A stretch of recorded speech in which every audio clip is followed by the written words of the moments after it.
Hi everyone, please subscribe to my channel. Blood Immortal Venerable. See playlist for other chapters and novels. I do not translate the novels. Credits goes to original translator and author of the novel. I only make it as an audiobook so it would be easier to just listen while doing other things. Credits goes to the author of the novel. I convert stories to audiobook for mental health, for multitasking purpose, for accessibility and time saving. Listening to audiobook is also beneficial for people who have disability. It improves our listening skills and improve our English comprehension, vocabulary and other things. So, thank you for listening. Thank you and thank you very much for your support. Chapter 2841, The Growing Dark Region. As Zen and Dorothy cautiously approached the stronghold, they noticed it wasn't as guarded as the temples. Even by the entrance, there wasn't a guard in sight. Zen and Dorothy exchanged uncertain glances, but proceeded anyway. There, they were greeted by a lone figure. Dorothy, so glad to meet you, the figure bowed to Dorothy. Then, turning to Zen, he cupped his hands courteously. Nice to meet you as well, Zen. Dorothy and Germain had arranged to meet by the entrance beforehand. He had been waiting for them there expectantly. Immediately recognizing the man's voice, Zen smiled. Nice to meet you, too, Germain. Back in the Seven Mountains meeting, Germain had also performed well and eventually led the Origin Mountain in winning second place. Zen secretly thought Germain's talent was slightly inferior to that of Elvinia and Milo. Nevertheless, even he agreed that Germain must have something extraordinary about him. After all, he was a leader of the disciples of the Origin Mountain. Zen squinted. He could sense that Germain had a unique soul of light, which was also an indigo soul, thus his aura glowed a deep purple. However, what piqued Zen's curiosity was the three palm-sized souls that hovered behind Germain. Upon a closer look, Zen noticed that the three little souls looked exactly like Germain. Meanwhile, Germain felt Zen's curious stare. Then, the three souls approached Zen, flitting about him almost playfully. Zen, are you curious about us? One palm-sized soul asked. We are separate fractal souls, another explained. Each of us is a separate individual, the third continued. The three souls circled Zen as they explained. Each one sounded exactly like Germain, which made Zen feel somewhat unsettled. Germain, Dorothy giggled, your separate souls are so funny. She had known prior that Germain had separated three souls from his main soul, but this was the first time she had met them. Why did you split your soul? Zen asked curiously. Before Germain could even open his mouth to respond, Dorothy answered for him. Because his other shore token is 4 in 1, and belongs to the descending type. The other shore token Dorothy was talking about was Germain's 4 clay figurines. Each one could transform into any shape in the source world. But he needed a soul to control each piece, which was why he split his. I see, Zen nodded.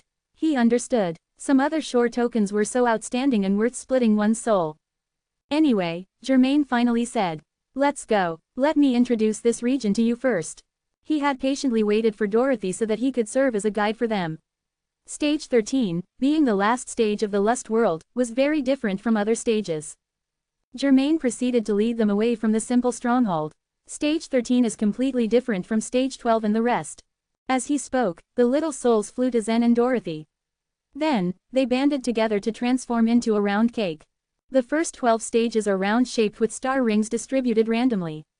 Only Stage 11 is an exception as it is controlled by the separate Abyss race. You must have known that, Germain said bluntly. Dorothy and Zen both nodded. They had guessed the separate Abyss race was still in chaos. But Stage 13 is long and narrow. Germain slightly wagged his finger, and suddenly, the round cake was sliced on both sides, leaving a long, thin strip of its middle. The star rings of all races in the source world are gathered at one end, and the way to the desire world is on the other end. Dorothy gasped softly. She and Zen understood immediately. Exchanging pleased looks subtly, they were impressed by Germain's visually aided explanation. Why is Stage 13 like this? Zen asked, eyebrow raised. Germain smiled. Actually, Stage 13 was once round, too. But now, like the two parts of cake I sliced off, those regions are covered by the darkness. His expression darkened. If one entered the dark region rashly, they would fall into the dark void. Even now, the dark region continues to expand, albeit slowly. Perhaps one day, the two dark regions will merge into one, completely covering the path. The road to the desire world would be impassable. At the mention of the dark region, Zen's heart skipped a beat. He recalled that time he obtained certain candles from the bottom of the Sea of Truth. While Zen couldn't feel the other shore power in the candles, number 9527 had asked him to keep them carefully, as he would need them if he were to enter the dark region. Number 9527 said Zen probably wouldn't need them in the near future, so Zen had just tucked them away into a corner of his space ring. Just like I said, a voice within him whispered. You need the candles to enter the dark region. Is there truly a dark region in stage 13?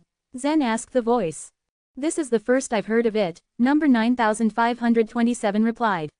In the past, the dark region only crept along the highest stages, but it's possible it has reached stage 13 in recent years. All who enter stage 13 have two motives, Germain continued. 1. To obtain better other shore tokens. 2. To go to the Desire World.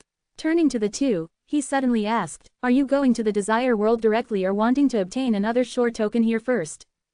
Germain had figured both Zen and Dorothy would have had brilliant other shore tokens already, as they were the famed talents of the Oneness Sky Palace. This meant they were probably here to enter the Desire World. But to his surprise, Zen answered, I need another shore token that is suitable for the truth of cultivation nature.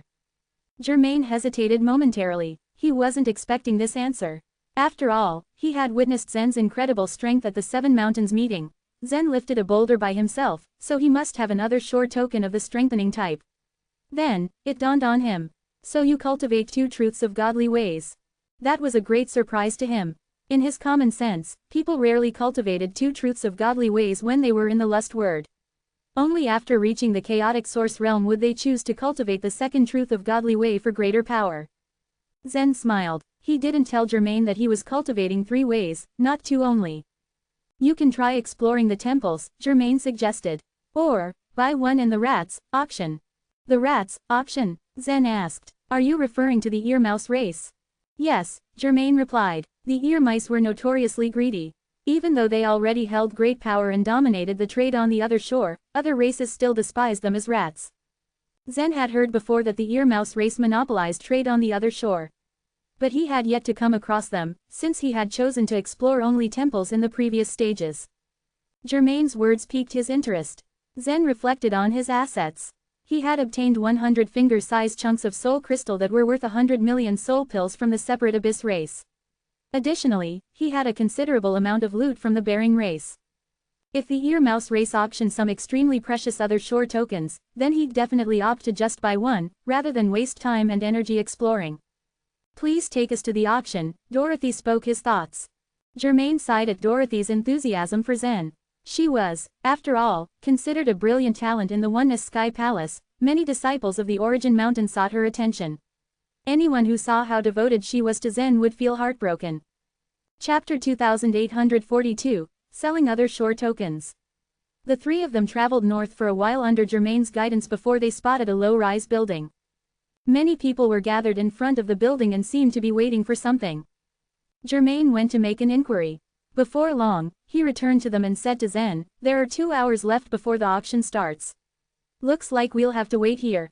Since the ear mice are in charge of the auction, they will also have to purchase the other shore tokens. You can sell the tokens to them, Dorothy reminded Zen. At her words, Zen remembered that he had a large number of other shore tokens stashed away. All these other shore tokens were precious treasures of the bearing race and were of great value. Zen had studied each of them with precise concentration. They were good, but none was particularly suited to him. He had now merged with 2 other shore tokens, the Strength God Totem and the Eye of Wool, both of which had their own uses. But he must now be very careful when he merged with the last other shore token.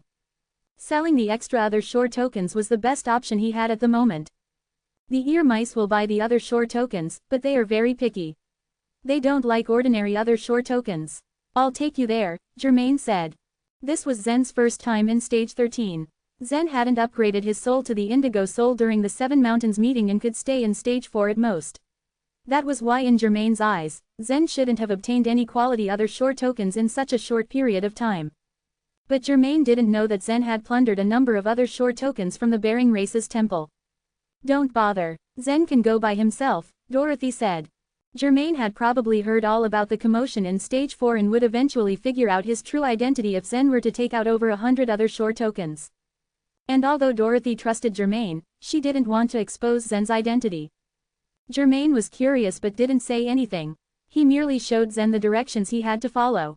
Zen followed Germain's instructions and walked around the small building until he found another entrance. A shrill voice sounded behind him the moment he entered it. "Human, are you going in to sell the other shore tokens?" An ear mouse about half the height of a man was hurrying over to him. "Yes," replied Zen. "Follow me," the ear mouse squeaked. It ushered Zen into a low house. Zen had to bend in half to enter and move through the house. There were 2 other ear mice in the house. They greeted him and said, "Please show us the other shore tokens that you have. But I must tell you that we do not accept trash. If your other shore tokens are not above the 4th grade, you can just leave." "The 4th grade? Are the other shore tokens graded as well?" Zen asked, stunned. The 3 ear mice looked at each other. Zen was looking to sell them his other shore tokens without even knowing how the other shore tokens were graded. Was he kidding? The ear mouse that had led Zen in pointed to the door and said with an angry squeak, "You can leave if you don't even know the token grades. We are very busy and don't appreciate you wasting our time." Its tone had suddenly become unfriendly. Zen truly didn't know how the other shore tokens were graded. He had thought that the other shore tokens were graded according to where they were found. For example, the other shore tokens found in Stage 2 were stronger than those in Stage 1, and the ones in Stage 13 were more powerful than those in Stage 12. Such a grading method was simple but not rigorous. It was true that there were many common other shore tokens in Stage 1, but some of them were excellent. For example, Zen's Eye of Will was an excellent other shore token from Stage 1. Zen felt helplessness seep into him at the sight of the ear mice trying to drive him away. He stretched out a hand, a square appearing on his fingers. Another shore token had fallen out of his space ring. "I'm sorry, I really don't know how to grade the other shore tokens. Please advise me on it." The other shore token that Zen had pulled out of the ring was the skull of an animal. It had sharp horns and emitted an extraordinary aura. The eyes of the 3 ear mice lit up when they saw the skull. "It's the ox skull of Stage 5. It is a 4th grade token. We will buy it," the 3 ear mice squeaked in unison, as if by prior agreement. Zen's eyebrows went up at their enthusiasm. He took this opportunity to ask them about the grading of the other shore tokens. "You don't even know how the grading of other shore tokens works. How did you even cultivate the indigo soul? What a strange human you are." One of the ear mice squeaked incredulously before continuing to explain the method to him. The other shore tokens are usually divided into 6 grades, ranked from 1 to 6. The higher the grade of the other shore tokens, the more expensive they would be. If the other shore tokens were of the same grade, their stages would determine their prices. The ear mouse who was examining the skull piped up. "The ox skull of Stage 5 is worth 100,000 soul pills. Will you accept it?" "Sure," Zen agreed, nodding. The ear mouse pulled out 100,000 soul pills from its space ring and handed them over to Zen. "Here are 100,000 soul pills. You can leave now." Zen had sold just one other shore token. He didn't want to leave yet. He took something else out of his space ring. "It is from Stage 6. It's of the 4th grade, worth 120,000 soul pills," the ear mouse said. "Okay," Zen nodded again. Just as the ear mice had begun to think that Zen would now leave, he took out another other shore token, rendering the ear mice speechless. They had thought Zen didn't have anything of substance with him. But now that he was pulling more other shore tokens out of his space ring, they were shocked. One of them asked, "How many other shore tokens do you want to sell? Can you take them out in one go? We have been doing business on the other shore for many years. We have a good reputation, and we won't cheat you." Zen looked at each of the 3 ear mice before taking out the other shore tokens from his space ring under their eager gaze. The ear mice hadn't taken Zen's other shore tokens seriously in the beginning. But they soon found something unusual with his tokens. The worst of the other shore tokens in Zen's space ring belonged to the 4th grade. He even had a couple of 5th grade tokens among them. They remained calm even when Zen took out a dozen other shore tokens. But as the pile grew, as many as 60 other shore tokens in it, the 3 ear mice looked at Zen with shock. He doesn't even know the grading system. Where did he get so many other shore tokens? They are from different stages. Did this guy rob a temple of some super force? I can't believe this. I've been buying other shore tokens for so many years, but I've never seen anyone sell tokens like this. The ear mice thought to themselves as they looked suspiciously at the pile of other shore tokens before them. Most souls of light would explore a certain stage and collect the other shore tokens over there. It wasn't necessary for them to explore every single stage. Chapter 2843, The Loot. As more and more other shore tokens emerged from Zen's space ring, the ear mice's eyes grew wider and wider. "It's of the 5th grade. I can't believe it. There are 3 other shore tokens from stage 13. 2 are 4th grade, and 1 is 5th grade. The 3 ear mice had indigo souls. Although they weren't powerful fighters, they knew their trade. Even though they were in shock, they still managed to gather their wits. With briefly exchanged glances, one of the 3 quietly left the room through the back door. Although Zen was preoccupied with taking the other shore tokens out of his space ring, out of the corner of his eye, he observed the ear mice. Seeing one of them leave, Zen inadvertently smiled. The ear mouse had probably gone to find out the origin of these other shore tokens. The other 2 ear mice began to busy themselves, assessing the values of each of Zen's other shore tokens. As expected, the value of the 4th grade other shore tokens from stage 13 was higher than that of those from stage 12. The 4th grade ox skull from stage 5 was sold for only 100,000 soul pills, but a 4th grade other shore token from stage 13 was worth 2,500,000. And a 5th grade one from stage 13 was worth nearly 22 million. This is a 4th grade other shore token from stage 3, one of them squeaked. We usually don't buy such things. It's worth 50,000 soul pills. But we will make an exception for now. 8,000 soul pills for a 4th grade other shore token from stage 1, the other added. The 2 ear mice assessed the other shore tokens, commenting on each of them. Zen was well aware that they were just stalling, but he wasn't worried. He wasn't in a hurry, anyway. Since the ear mice were so intelligent, Zen knew it would only be a matter of time before they'd find out what happened to the bearing race. Just as Zen thought about this, the ear mouse that had quietly left earlier finally returned. It looked directly at Zen. I have something to discuss with them, it squeaked, gesturing at its colleagues. May we have a moment? Okay, Zen nodded and sat there quietly. Then, the 3 ear mice left the room to confide in each other. I've asked around already, the ear mouse said. A few days ago, the temple of the bearing race was destroyed. What? Their temple was destroyed? One cried in shock. Who destroyed it? The other asked. The other 2 ear mice wiggled their whiskers in confusion. Not only was their temple destroyed, but all their accumulated wealth, like soul crystal and other shore tokens, have been looted, the ear mouse continued. What's more, they've warned us not to buy their other shore tokens if someone tries to sell them. The other 2 shrugged indifferently. The ear mouse race had offended many races in the past. Offending one more race wouldn't hurt. Even though the bearing race was one of the strongest human forces, the ear mice were under the impression that there was nothing the bearing race would be able to do if they wanted to buy these other shore tokens. I wonder who was powerful enough to destroy their temple, one ear mouse mused. Ha ha, it was a human who destroyed the temple of the bearing race, the first ear mouse continued. And he also destroyed the city that the separate abyss race had built in stage 11. In fact, he almost destroyed their temple, too. The other 2 ear mice stared at it, wide-eyed. What? Did I hear you wrong? Did you just say, a human? The bearing race was one of the most powerful human forces.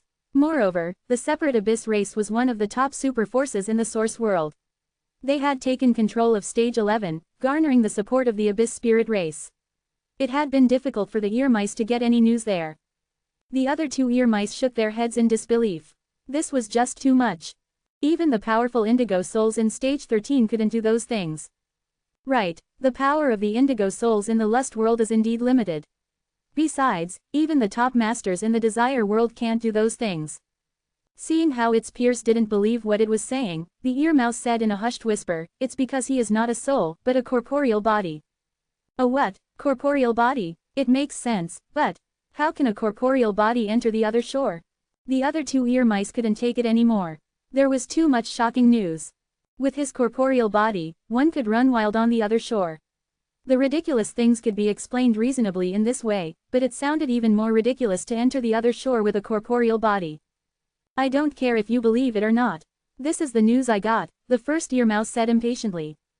The ear mice were good at sifting through information, they knew fake news from the truth. So, if that's the case, should we buy the other shore tokens from that guy? An ear mouse asked, pointing a thumb back at the enclosed room. The first ear mouse hesitated but said, of course. Even if they had bought the loot, the bearing race wouldn't find it easily. Even if the bearing race found it, they could resort to sophistry. Whatever happened, it wouldn't pose too much of a problem if they ended up offending the bearing race. However, they figured that person selling the loot must have something to do with the corporeal body that wreaked havoc throughout the stages. After all, he had destroyed the city of the separate abyss race all by himself. If they dared to offend him, they might be expelled from stage 13.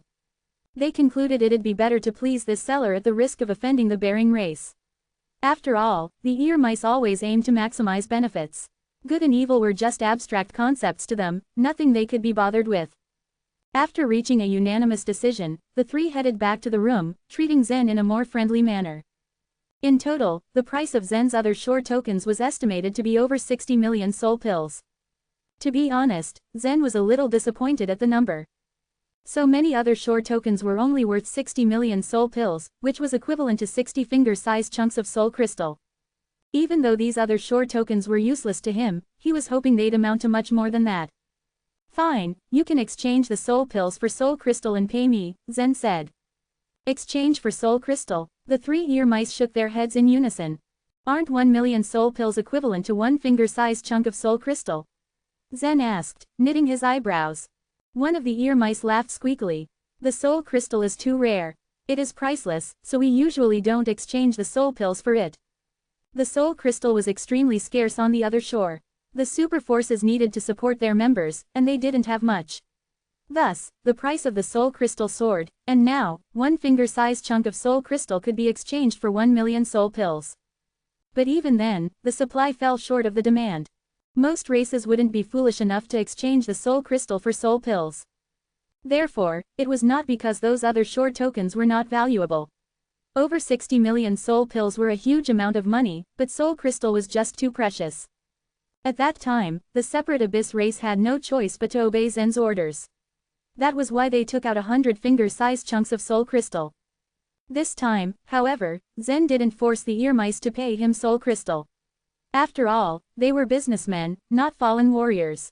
Although they were annoying, they could be useful in some situations. Chapter 2844, Grand Sky Temple. Zen put away the soul pills and was just about to leave when one of the ear mice politely called out, "Sir, please wait a minute."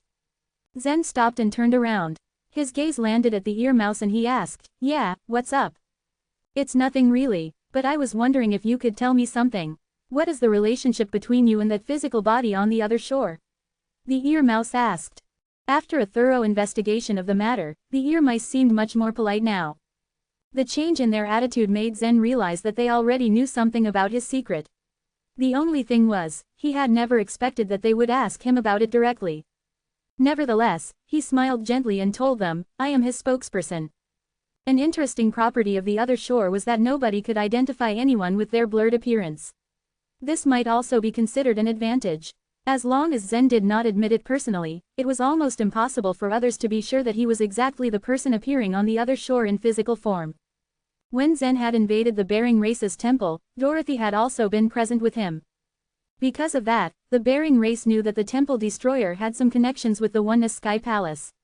However, since the Oneness Sky Palace insisted that the Bering race were wrong and they had nothing to do with the invasion, there was no way to know. There was no way for the Bering race to confirm their suspicions. After leaving the room, Zen circled around the low building. Dorothy and Germaine were waiting for him at the gate.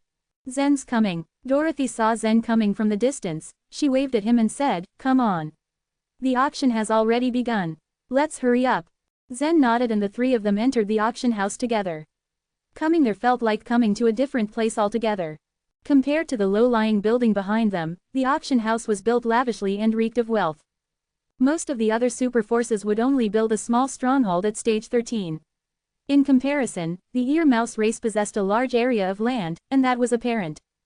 The wide hall had efficient seating arrangements, which had been well thought out, keeping guests of different sizes in consideration.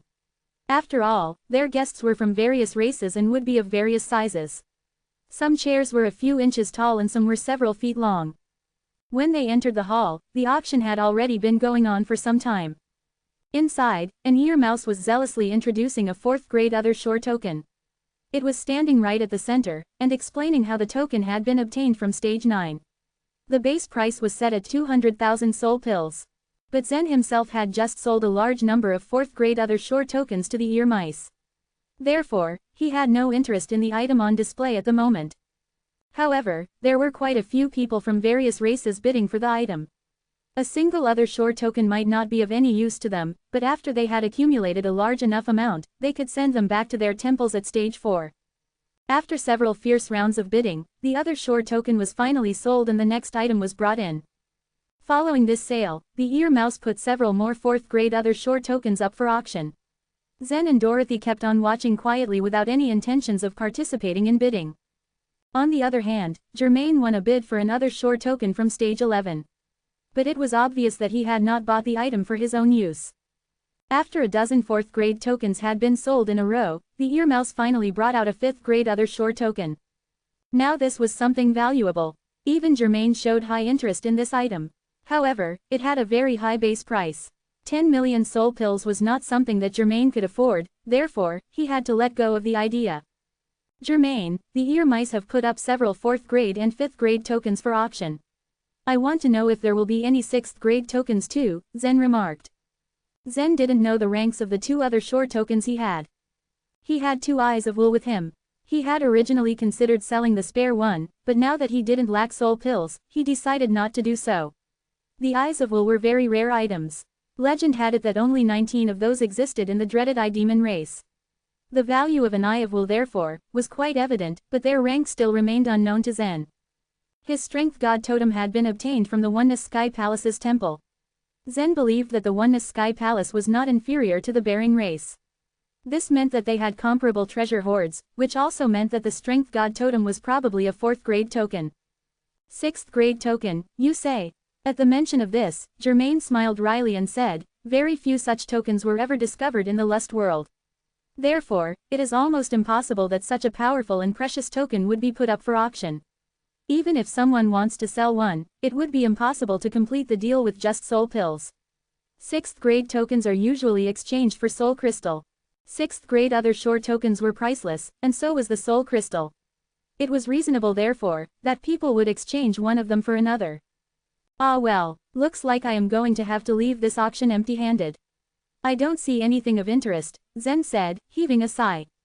Oh, so you didn't bid for anything because you had no interest in any of the items at all? Germain asked, somehow astonished. Now this was an interesting turn of events. Germain didn't know Zen's other identities. The only thing he knew was that Zen was an excellent disciple of the Flow Sword sect. Therefore, he had no idea about his wealth or lack thereof. Hence, he thought that Zen did not participate in the auction because he didn't have many soul pills. Dorothy chuckled, sitting on the other side. She knew that if Zen revealed even a fraction of his whole wealth, he would shock Germain to the core. To be frank, if Zen really did put up all of his assets on display, Dorothy herself would be equally shocked. After all, the treasures and the wealth Zen had obtained from the 9 Li race were huge, both in quality and quantity. It's not that I completely lack interest in them. But I just did not find anything suitable enough for me, Zen replied modestly. However, as the auction progressed, Zen did eventually participate and buy several other shore tokens. These other shore tokens were of no use to him. However, once Nellie, Lavender, and Laquisha reached the other shore realm, they were going to need these tokens. Midway through the auction, he had come up with the idea of buying a few things for them. Ladies and gentlemen, all other shore tokens have been sold now. The last item for today's auction is the other shore key to the Grand Sky Temple.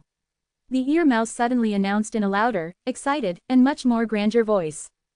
Zen instantly felt a sudden rise in the interest the bidders were showing in the auction when the ear mouse mentioned the Grand Sky Temple. It was obvious that they valued this other shore key very much. The Grand Sky Temple, hey, isn't that the temple that Taekwon once explored in the past? Dorothy suddenly asked.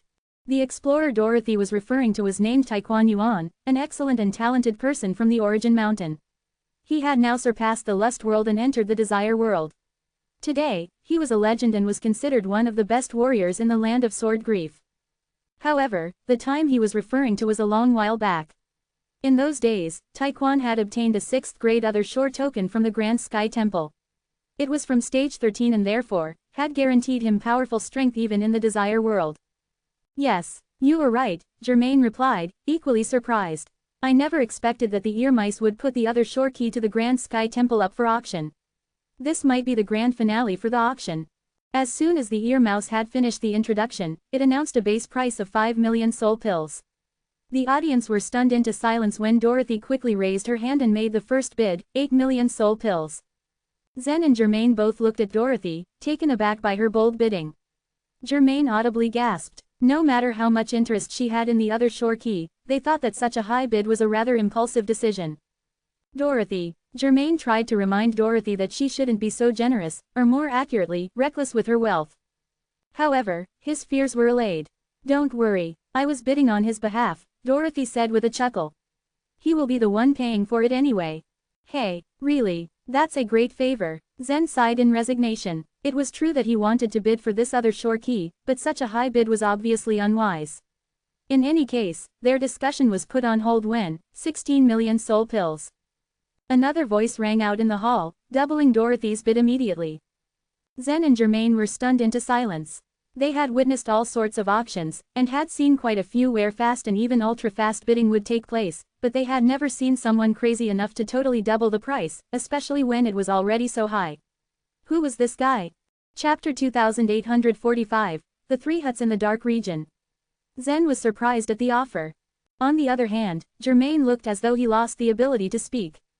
The Grand Sky Temple was one of the three major temples in Stage 13, and it was the most well-known among them. If one was fortunate enough to obtain a 6th grade Other Shore token from it, they would attain a massive boost in strength in a short period. The increase in power would be so immense that they would immediately become a top disciple in their force. However, the Grand Sky Temple was not easy to explore. It was full of risks, and sometimes they would end up with nothing. According to the market price, the value of the Other Shore key to the Grand Sky Temple was 8 to 9 million soul pills. But this man had blatantly blurted out 16 million soul pills as the bid. There must be some hidden information to this that they might have overlooked. Just as Germain was in the middle of processing his thoughts, a creature screamed and raised the price even further. 19 million soul pills. The one who gave this offer was from the Celestial Wolf race. The Celestial Wolf race was not a super force. However, its members were proud owners of massive strength. Due to them existing in a small population, they were not very prominent in the source world. Just as the member of the Celestial Wolf race announced the bid, someone from another race raised it up again. 20 million soul pills. The price was only increased by 1 million soul pills. Both Dorothy and Zen were clueless about the market, so they turned to Germain with questioning eyes as if to ask what to do next. Since Zen had put in a lot of effort to reach Stage 13, he did not intend to leave empty-handed. Exploring the temples was his first priority. Germain waved his hands and said, "The Other Shore key to the Grand Sky Temple is indeed precious, but it's worth no more than 10 million soul pills." A pheasant-shaped soul of light overheard him and sneered in a sharp voice, "You might have been able to buy it with 10 million soul pills 3 days ago. But now things have changed." Hearing what the pheasant said, Germain suddenly got curious and attempted to inquire more. "Excuse me, Mr. Pheasant. In addition to those super forces, there were countless small races in the source world." He had no idea what race this soul of light belonged to, so Germain addressed it based on its appearance. However, that pheasant felt offended and retaliated as it yelled, "I'm not a pheasant. I am a nine-eyed peacock." The voice of the nine-eyed peacock was so sharp that it turned everyone's attention towards the commotion. The ear mouse was forced to warn them to keep the decorum of the event. "Please keep your voices low. No noise in the auction hall." Feeling a little flustered, Germain humbly apologized for offending the nine-eyed peacock. "I'm so sorry. Please excuse me for my ignorance." When dealing with creatures of alien races, he should have been more calculated with his words to not offend them in any way. The nine-eyed peacock was still grumpy over their last exchange, so it said in a harsh tone, "You wanted to ask about the Grand Sky Temple. The news about it has been circulating for a while now. You really have very little information." "Humph. I just entered the Other Shore, so I have no idea." "What's going on with the temple?" Germain asked with his kindest voice. Although Germain was reasonably familiar with everything in Stage 13, he was not on the Other Shore recently. He had only returned to welcome Dorothy, which was why he was clueless about what might have happened in the past few days. "Of course, everything has changed. They say the back door of the Grand Sky Temple has been opened, which means there is one more path to enter it," the nine-eyed peacock answered in a serious tone. "What? No way." With a hint of confusion in his eyes, Germain continued, "As far as I remember, the Grand Sky Temple was against the Dark Region, wasn't it? Does that path lead to the Dark Region?" For the souls of light, the Dark Region was like a restricted area. The light emitted from them was barely enough to light up the Dark Region. If a soul of light accidentally stepped into it, they would get lost into the endless abyss of black space. It is a path to the Dark Region. However, this time things are a little different. There is a ray of light in the dark region, and it shines from 3 huts. The huts are visible even from outside the Grand Sky Temple. The 9-eyed peacock responded with arrogance. What, really? Germain's pupils dilated visibly at his surprise. A lot of legends circulated the other shore about the dark region. It was said that the creatures of the dark region were the real rulers of the other shore, and that it contained numerous 6th-grade other shore tokens. Many such legends spread from word of mouth, but none of those were ever confirmed with concrete evidence. The reason behind less information regarding the dark region was simple. Anyone who entered it with their soul of light never made it out alive to tell the tale. As a result, many souls of light attempted to cultivate different ways to counter the darkness of the dark region, such as the special soul fire theurgy. All the light sources provided by the theurgy were instantly put out by the darkness of the dark region. It was as if the fire was being thrown into the water to extinguish it. Since ancient times, the dark region had always been a forbidden area. But there was finally an exception this time. Someone inside the dark region had managed to light up a ray of light that even went as far as to shine 3 huts. What was the source of the light? What was in those huts? All kinds of questions and speculations circulated in the minds of every being on the other shore for the past 3 days. Every soul of light within stage 13 fell into complete excitement from the news. Anything inside those huts would be of great value. The news spread like wildfire all across stage 13. The already expensive other shore key to the Grand Sky Temple became even pricier as a result because of its demand.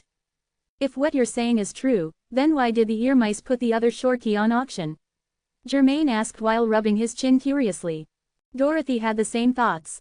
She nodded to his question and said, yes, if the Grand Sky Temple leads to the dark region, the other shore key should be priceless. The ear mice are so shrewd. Why did they choose to sell it at such a starting price? After the door of the temple was opened by someone who possessed the other shore key, other souls of light could enter it too. But stage 13 was different in how it functioned compared to stage 1. The souls of light of stage 1 would wait days for someone to open the door for them like a group of beggars. However, those of stage 13 were much more sensible. Before they would enter the temple, they would pay the door opener with soul pills as a fee instead of freeloading. In this way, they would both benefit. The door opener would earn a profit of soul pills in exchange for their service. I don't know either. The 9-eyed peacock shook its head. It was not just the 9-eyed peacock, but other races present in the auction hall were equally confused. The ear mice could still be trusted in the trade. Since they were willing to auction the other shore key, they were sure to hand it over to the winner if they were willing to pay the price. Since the opportunity came, many creatures bade their price up one after the other. They doubled the price to scare off potential competitors for the other shore key. Although the light that shone in the dark region revealed itself only 3 days ago, most races had already found out about it. Hence, the competition for the highest bid was crazy. While they were immersed in conversation, the price had already been raised to 50 million soul pills. The price just skyrocketed. We'd better not join now, we can't afford it, Germain said as he shook his head. 50 million soul pills was too high a price even for the indigo souls. Without the contribution of great forces, they would not be able to afford such a huge sum.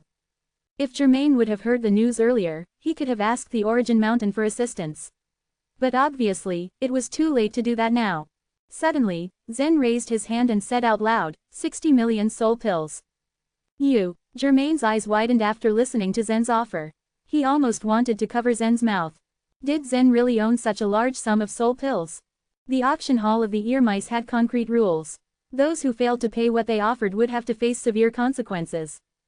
Chapter 2846, 90% discount. Germain was exasperated. Meanwhile, Zen seemed calm and relaxed. The moment he got the first candle, Zen became aware of the dark region's existence. He had always been interested in the dark region. Naturally, he wouldn't let go of this opportunity. This human friend right here offered 60 million soul pills. If no one else is willing to bid, the key to the Grand Sky Temple will be his, said the ear mouse. For some reason, the ear mouse spoke more quickly after Zen placed his bid. It was as though it was eager to get the deal done. This made Germain more anxious. He was scared that Zen wouldn't be able to afford the 60 million soul pills. And so, he hoped someone else would raise the price. Just as the ear mouse was about to announce that the deal was done, another voice came from the crowd. 64 million. The soul of light who raised the price was as tall as a thin tree. It was obviously a member of the heavenly pine race in the source world.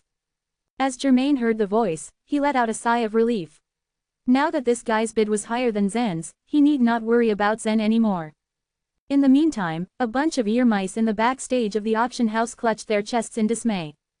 He is so stupid. Why didn't he just announce the deal was closed? What was he waiting for?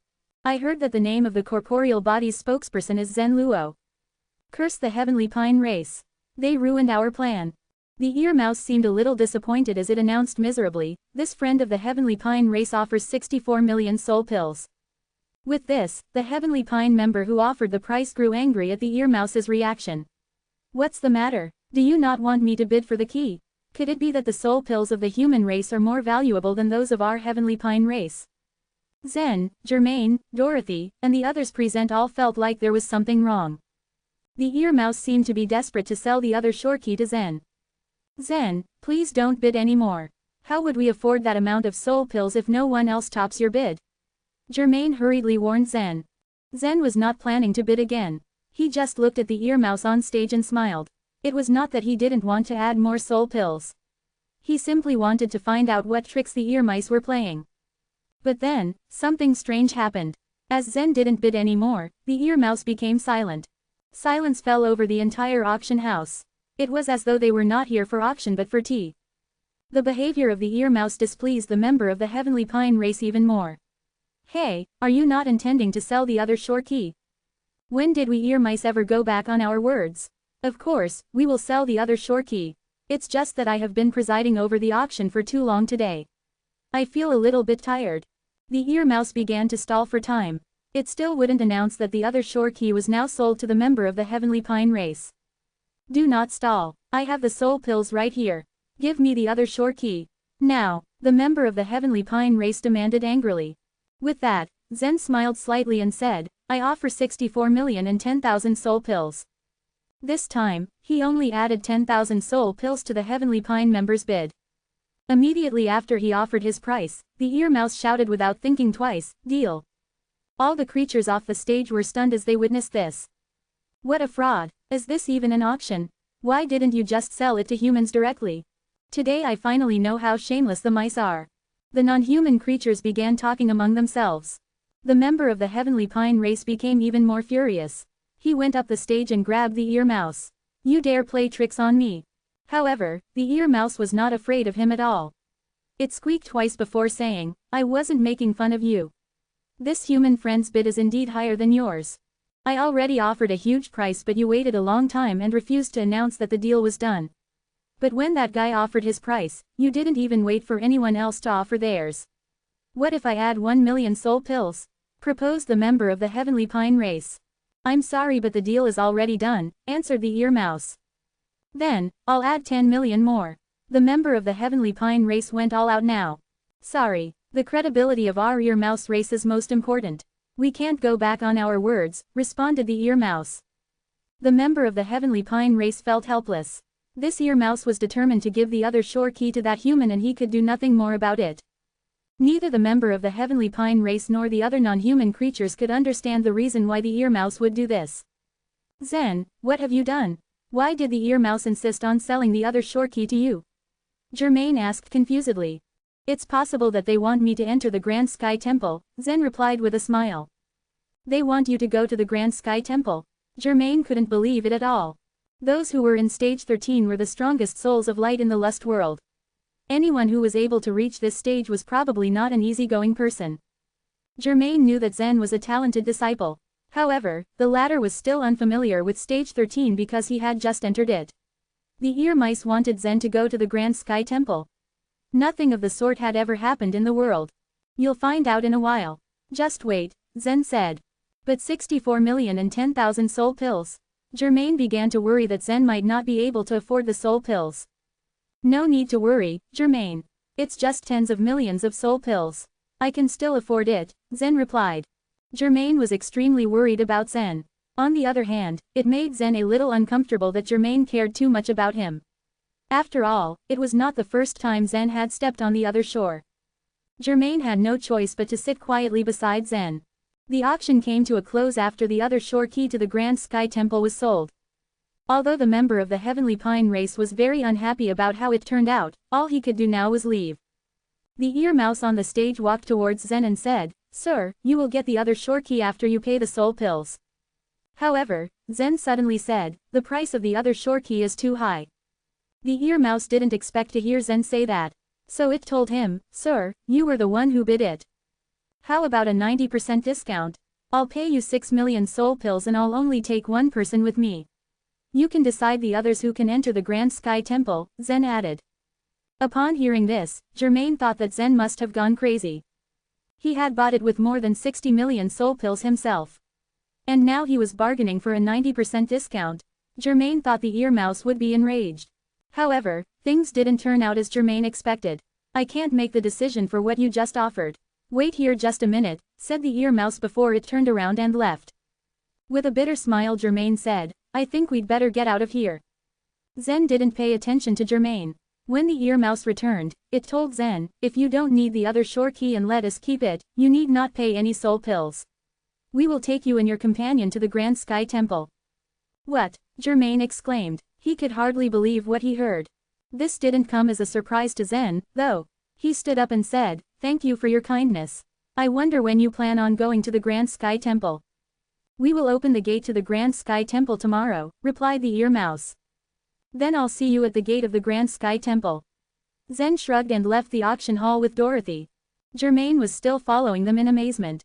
He felt like he had attended a false auction and had no idea what just happened. Chapter 2847, Journey. As Zen and Dorothy left the auction house, Germain suddenly stood in front of them and blocked their way. Zen, do you have something on the ear mouse race? Germain asked. The young man was truly curious as to why the ear mouse had been so kind to Zen. Although the ear mouse race did not give Zen the other shore key, he was given permission to enter the Grand Sky Temple for free and even bring one person along. This free pass was no simple arrangement. The ear mouse race was overly cautious, especially given what happened at the Grand Sky Temple recently. Their set entry fee would be steep and only rose as time went on. Zen shrugged. I don't know much about the ear mouse race. Then, why did they let you enter the Grand Sky Temple for free? Germain asked. Maybe they need something from me. Zen answered. He didn't show it on his face, but his tone made it obvious that he found the conversation quite dull. What would they want from you? Germain continued, not willing to back down with his questions. I don't know, Zen repeated with a shake of his head. The ear mouse race's invitation was really directed to Zen's corporeal body. But he didn't know why they needed his corporeal body. He was telling Germain the truth. Nevertheless, he agreed to the invitation and even requested that he be allowed to bring a companion with him. The ear mouse race thought that Zen's companion was the corporeal body they so wanted to see, so they allowed it. They had no idea that Zen was actually going to use his corporeal body to enter the Grand Sky Temple, and the companion he would be bringing with him was Dorothy. This arrangement was rife with misunderstanding, but the results were set to be the same. Seeing that Zen was truly clueless, Germain had to back down. He still had one more thing to ask, though. You can take one more person with you, right? Who are you going to take? If you don't have anyone, can you bring me with you? He requested. I already have a suitable candidate, Zen replied, turning his gaze to Dorothy. Germain's brows furrowed. As the person you're referring to Dorothy? His tone was incredibly serious, and before Zen could reply, Dorothy opened her mouth. Why, is there a problem? Do you think I'm unsuitable to go to the Grand Sky Temple? Of course you're not suitable, Germain exclaimed, not even bothering to hide his opinion. You've only recently reached stage 13, so you have no idea just how dangerous this place is. Do you know what their true goal is? It's the dark region behind the Grand Sky Temple. The temple isn't even a safe place for you to explore, let alone the dark region. He had always considered himself as an elder brother to Dorothy. Even if she was the Origin Mountain Head's granddaughter, he still did his part in keeping her safe from harm. However, his protective tendencies proved to be too much for Dorothy right now. Germain, don't you think you're meddling too much? Her hostile reply made him frown, but Germain had no intention of giving in. If you insist on going, then I will have to report this to Uncle Winchell. I'm sorry, but I won't be able to keep this as a secret. Then go, report it to him. Dorothy's nature had always been resolute. Once she made a decision, not even her grandmother would be able to stop her. Realizing this, Germain cupped his hands respectfully and withdrew. He was definitely going to report all of this to Winchell. Once he was gone, Zen turned to Dorothy. I didn't say I was going to take you with me, he pointed out. Dorothy smirked. I am the most suitable candidate, she declared in confidence. However, Zen shook his head. It's too dangerous. The two of them had only explored the sacred Mallow Temple in Stage 1 and nearly lost their lives. Germain was right. The Grand Sky Temple was very dangerous and the dark region even more so. If they weren't careful, they could very well lose their lives. You don't have any other choice, Dorothy said with a triumphant smile. And she was right. There was no way Zen would be able to find a suitable candidate within the day. He needed to enter the Grand Sky Temple in the form of his corporeal body. However, that meant he wouldn't be able to store the candles and a few other things. He needed a soul of light with him, someone he could trust. He needed Dorothy. Zen sighed. He looked at Dorothy and, even if he couldn't see her face clearly, he knew that she was smiling smugly at him right at that moment. Her company was undoubtedly meaningful. Zen couldn't imagine exploring the other shore without her. When he went to the sacred Mallow Temple the second time, he had to switch between his body and soul in order to store the soul pills. It was terribly tedious and Dorothy's existence just made everything so much easier. However, it couldn't be denied that the further they ventured into the other shore, the more perilous their journey was set to be. Right now, he felt a bit selfish in dragging her with him to a potentially precarious situation.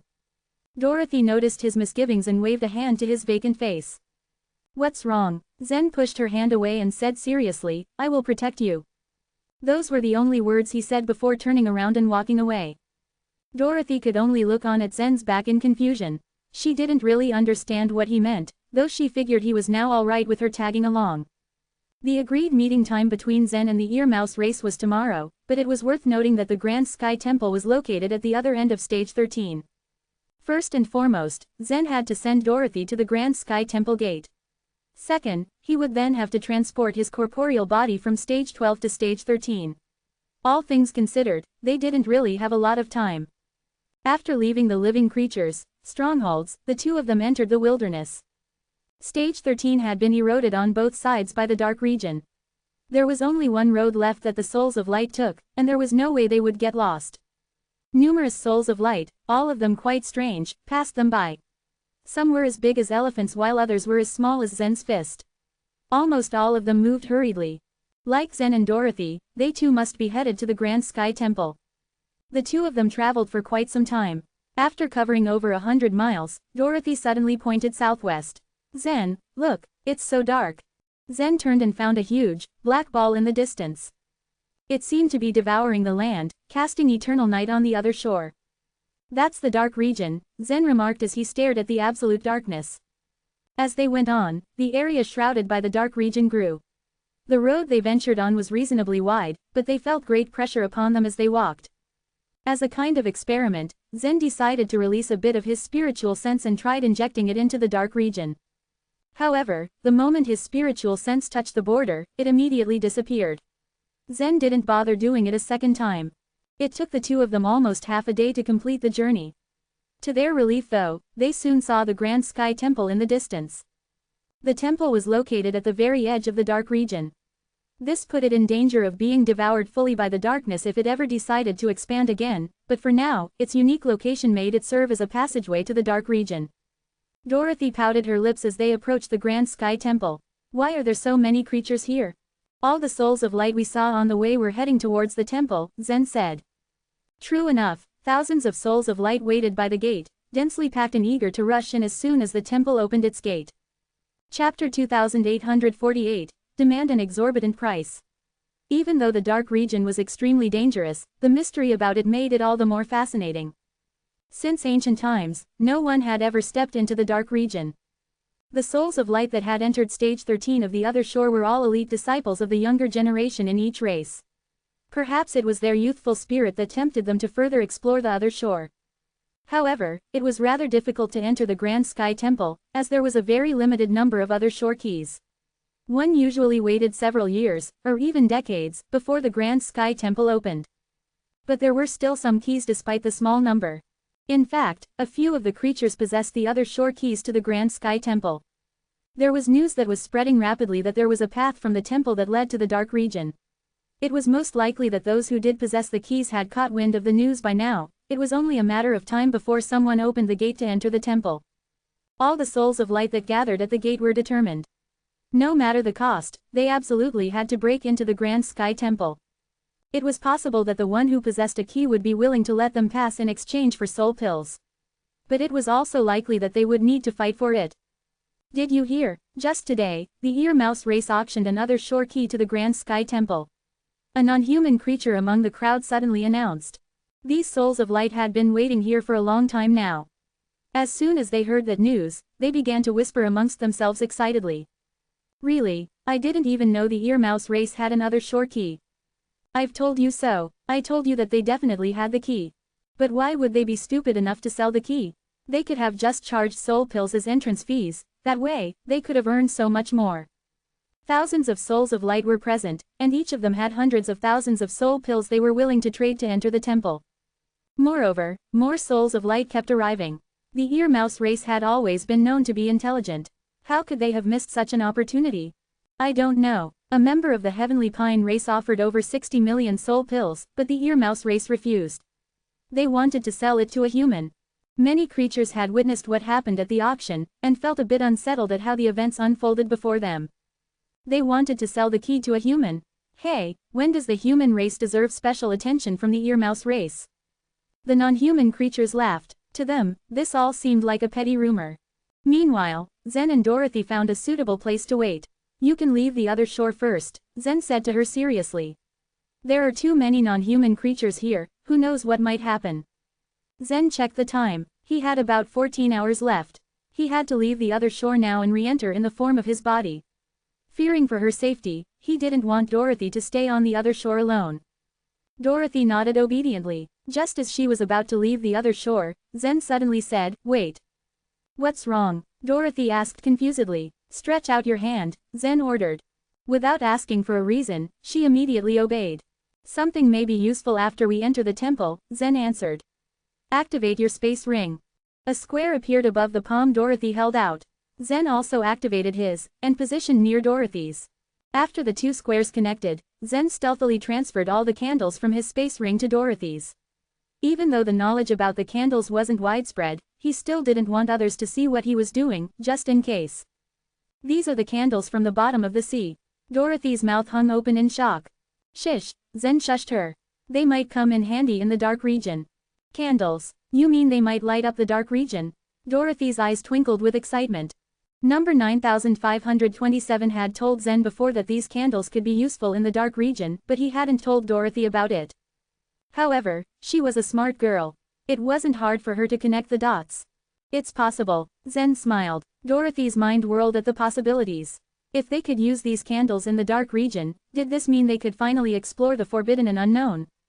Dorothy safely tucked away the candles and then left the other shore. Zen turned to gaze upon the Grand Sky Temple. Realizing he wanted a better vantage point, he headed for higher ground. Again, he fixed his gaze towards the Grand Sky Temple. Sure enough, he found a little light shining from behind the temple. "Those are the 3 small huts in the dark region." Because he was too far away, Zen could only barely make out the faint silhouette of the 3 small huts. But it was enough. After confirming the existence of those huts, Zen retreated from the other shore. Around 4 hours later, even more throngs of souls of light gathered at the gate of the temple. Idiot off. This is the territory of the Separate Abyss race. More than a dozen of massive souls of light from the Separate Abyss race came to take up the space right in front of the gate. Having shoved away all the other souls of light, the Separate Abyss race planned to enter the temple first, if someone were to open the gate. So what? The Separate Abyss race might be invincible in stage 11, but we're in stage 13. Just who do you think you are? Several non-human creatures clamored in protest. The Separate Abyss race had always exhibited a superiority complex over other races. As a result, they had offended many super forces in the past. In stage 11, the other super forces didn't dare to fight against the Separate Abyss race. It was widely known that stage 11 was their territory. But things were different in stage 13. Everyone's soul was roughly on the same cultivation level.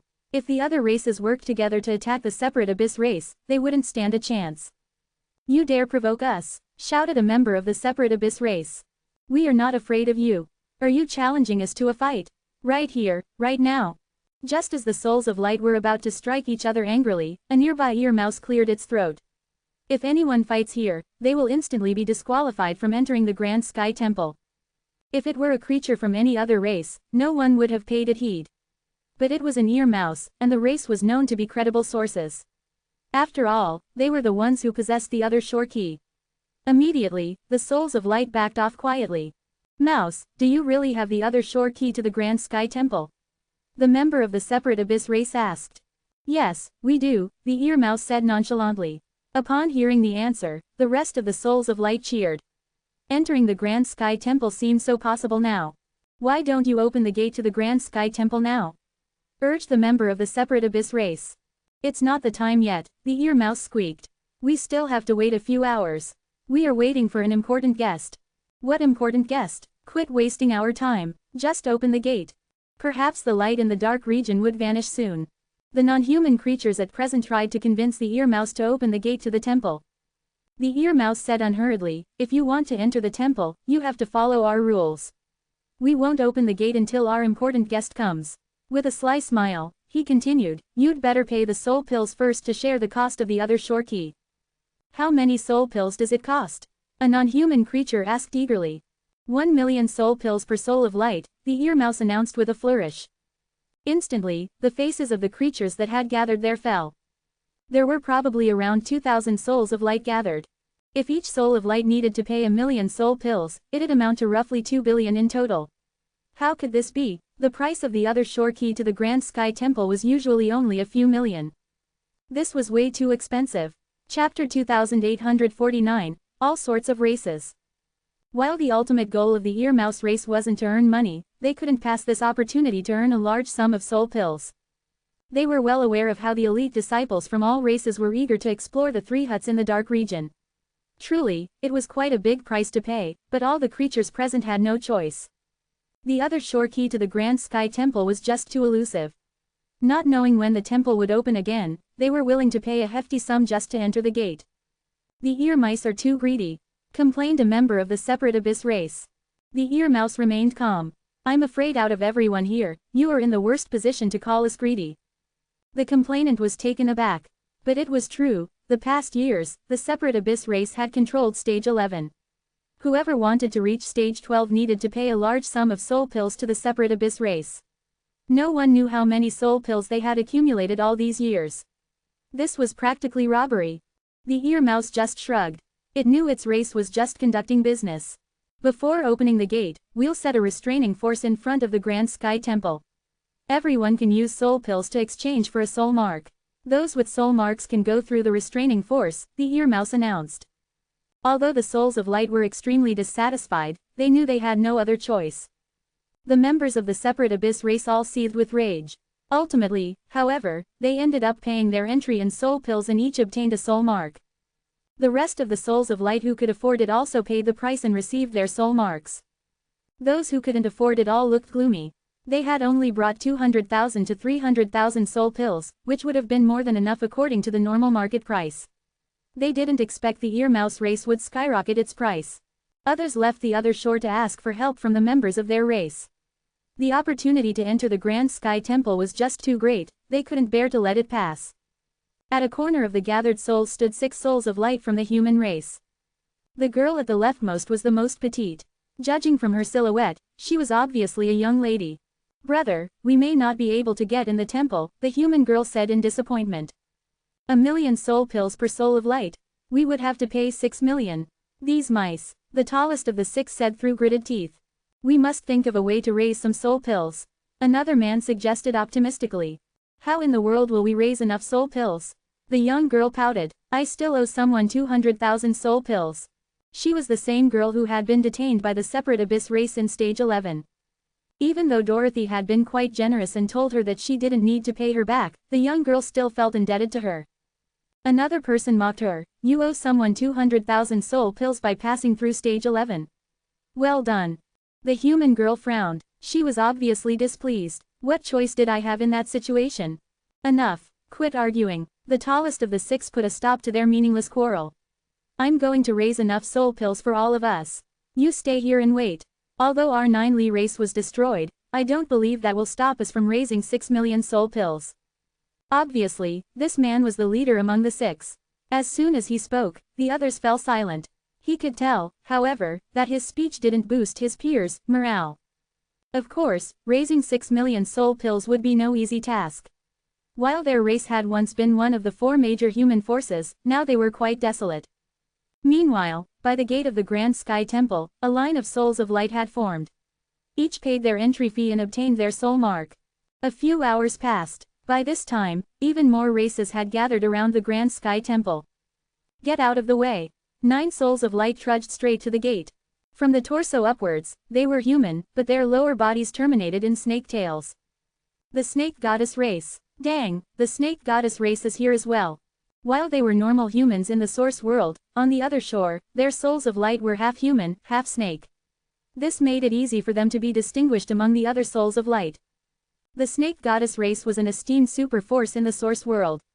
It was said that the other shore was prosperous thanks to that race. However, the snake goddess race had always been known to be peaceful and non-aggressive. They were seldom in conflict with other races. After learning the price of the entrance fee, they nonchalantly paid the soul pills, each earning their soul mark. Then, they retreated to the side of the gate. The superpowers were making their way here, one after another. Another powerful race made their way to the front. The Bearing race. Wow, there are quite a few members from the Bearing race. They'll need to take out tens of millions of soul pills. Ha ha. More than 20 people from the Bearing race showed up, causing a stir among the other creatures. Technically, all the races would compete against each other in the Grand Sky Temple. With so many members of the Bearing race present, they obviously had an advantage over the other races. Many more races arrived. At this point, another group of 8 reached the gate. They are from the Oneness Sky Palace. The Oneness Sky Palace doesn't seem to have much confidence. They only sent 8 people. Now that the Oneness Sky Palace is being bullied by the Bearing race and the Divine Farmer race, it must be difficult for them to compete. Among the 8 figures, their leader overheard the whispers amongst the other creatures. Her expression darkened. In an indifferent tone, she said loudly, "The Oneness Sky Palace is being bullied by the Bearing race. Not long ago, a certain race's temple was destroyed. I wonder which race that was." The news that Zen had completely demolished the Bearing race's temple wasn't that widespread, since the Bearing race went through great lengths to keep it hush. However, this didn't stop the members of the Bearing race from frowning at her words. The other races just shrugged, puzzled. After all, they didn't really understand what had really happened. Humph, if it weren't for the help of that mysterious man, all of your elite disciples would have died. That's right, you are just a group of nobodies. We will destroy you one day. The members of the Bearing race began to taunt in defense. The woman from the Oneness Sky Palace fumed. She wasn't good at retorting, so she just threatened, "Humph. Do you want to die?" Buzz. As she channeled her soul force, golden patterns began to appear around her soul of light. The divine flames of the Sun Crow race. How could this Oneness Sky Palace member use the divine flames of the Sun Crow race? Weird. Are these people from the Oneness Sky Palace or not? From a distance, members of the Sun Crow race flapped their wings in confusion, discussing amongst themselves in low voices at the sight of the golden flames. It is her. It is said that only 2 people in the Oneness Sky Palace have the blood of the Sun Crow race. The mother couldn't possibly be in the Lust world, so this must be the daughter. The conflict between the Sun Crow race and the Oneness Sky Palace had been going on for quite some time now. They were quickly able to perceive that the woman wielding their divine flames was Elvenia. In the source world, there were various bloodline Thurgies. Some of them could be used on the other shore, and the divine flame of the Sun Crow race was one of them. Although using the divine flames by one soul of light on the other shore was different from using it in the source world and its power could be diminished, it was also an extremely powerful bloodline Thurgy. But the Oneness Sky Palace was still outnumbered, 8 to 20. So the Bearing race just threw their heads back and laughed. "Hey, little girl, do you really want to fight all of us? The Oneness Sky Palace disciples truly are so stupid. How dare you be so arrogant? You must be courting death, young lady." The people from the Bearing race sneered at Elvenia and her companions. Other races had gathered around the commotion. The Sun Crow race, as well as the Divine Farmer race, all thought Elvenia was simply bluffing. Little did they know, she never bluffed. Chapter 2850, A Threat. Princess Elvenia, let's not argue with them. There was a chorus of pleas from the people surrounding Elvenia. They could feel her rage, and sought valiantly to calm her down. They were familiar with how stubborn Elvenia could be. But to fight the Bearing race here and now was reckless. She was asking for trouble. But the pleas of Elvenia's companions fell on deaf ears. Without hesitation, Elvenia launched an attack. The golden light on the surface of her soul shimmered and trembled, and instantly, the divine flames of the Sun Crow race lashed forward like a golden whip. The energy struck out at the two members of the bearing race who stood nearest to Elvenia. They were struck forcefully by the golden whip, a crackle of energy sounding as it hit them. A bright golden light spread outward across their souls from the point of impact. If not taking measures, their souls would be completely burned to ashes by the golden light. Jerk! How dare she! Feeling the burning in their souls from the divine flames of the Sun Crow race, the two persons who had been struck withdrew in a hurry from the other shore. Anger rose up in the soul auras of the other members of the bearing race, and they rushed towards Elvenia, intent on avenging their comrades. Princess Elvenia, we'd better leave the other shore now. They outnumber us. I'm afraid we're no match for them. Princess Elvenia, please withdraw from the other shore now. The people around Elvenia clamored to leave immediately, pale with fear. None dared to voice their thoughts, but inwardly they were not pleased with her. Over the years Elvenia had always gotten them into trouble every time they accompanied her to the other shore. These guards were elite members of the Oneness Sky Palace. As such, they were quite strong enough to deal with the forces of small races. The problem now was that they were severely overwhelmed by the sheer number of the people from the bearing race. Elvenia ignored them. There was a sharp, buzzing sound. Elvenia's body suddenly sent out tendrils of golden light, soaring high into the air as the divine flames of the Sun Crow race turned into 12 whips all lashing forward. It was a bold, powerful move. However, these souls of light at stage 13 wouldn't be defeated so easily. The bearing race had already lost 2 of their members from the other shore because of Elvenia's first attack, so they were more prepared for this one. As the 12 whips swooped and slashed through the air, the members of the bearing race jumped back from the golden strands, evading Elvenia's attack. None of those in her line of sight could get close to her. They were focused entirely on defending themselves. But while the members of the bearing race in front of Elvenia captured her whole attention, their companions flanked Elvenia, slowly surrounding her on both sides. The several men with Elvenia quickly stood with their backs to her, forming a protective circle around her. They activated their soul thurgies to prevent the bearing race from coming closer to Elvenia. Despite this defensive stance, the people from the bearing race still had the upper hand. On the sidelines, the members of the Divine Farmer race and the Sun Crow race watched Elvenia's struggles coldly. The several guards with Elvenia soon realized that they couldn't defend her for too long. As the bearing race pressed closer and closer, they began edging away from Elvenia. There was no choice but to retreat. Princess Elvenia, we can't hold them any longer. You must retreat now from the other shore. Elvenia, at this point, was entirely surrounded, and her companions couldn't protect her anymore. If she didn't leave the other shore right this instant, she was doomed. But Elvenia was entirely focused on her attack, and didn't seem to hear what she was being told. The golden whips were becoming more and more ferocious. The members of the bearing race who bore the brunt of the whips were getting weary as they dodged, fearful of slipping up and getting hit by the bright golden energy of the divine flames.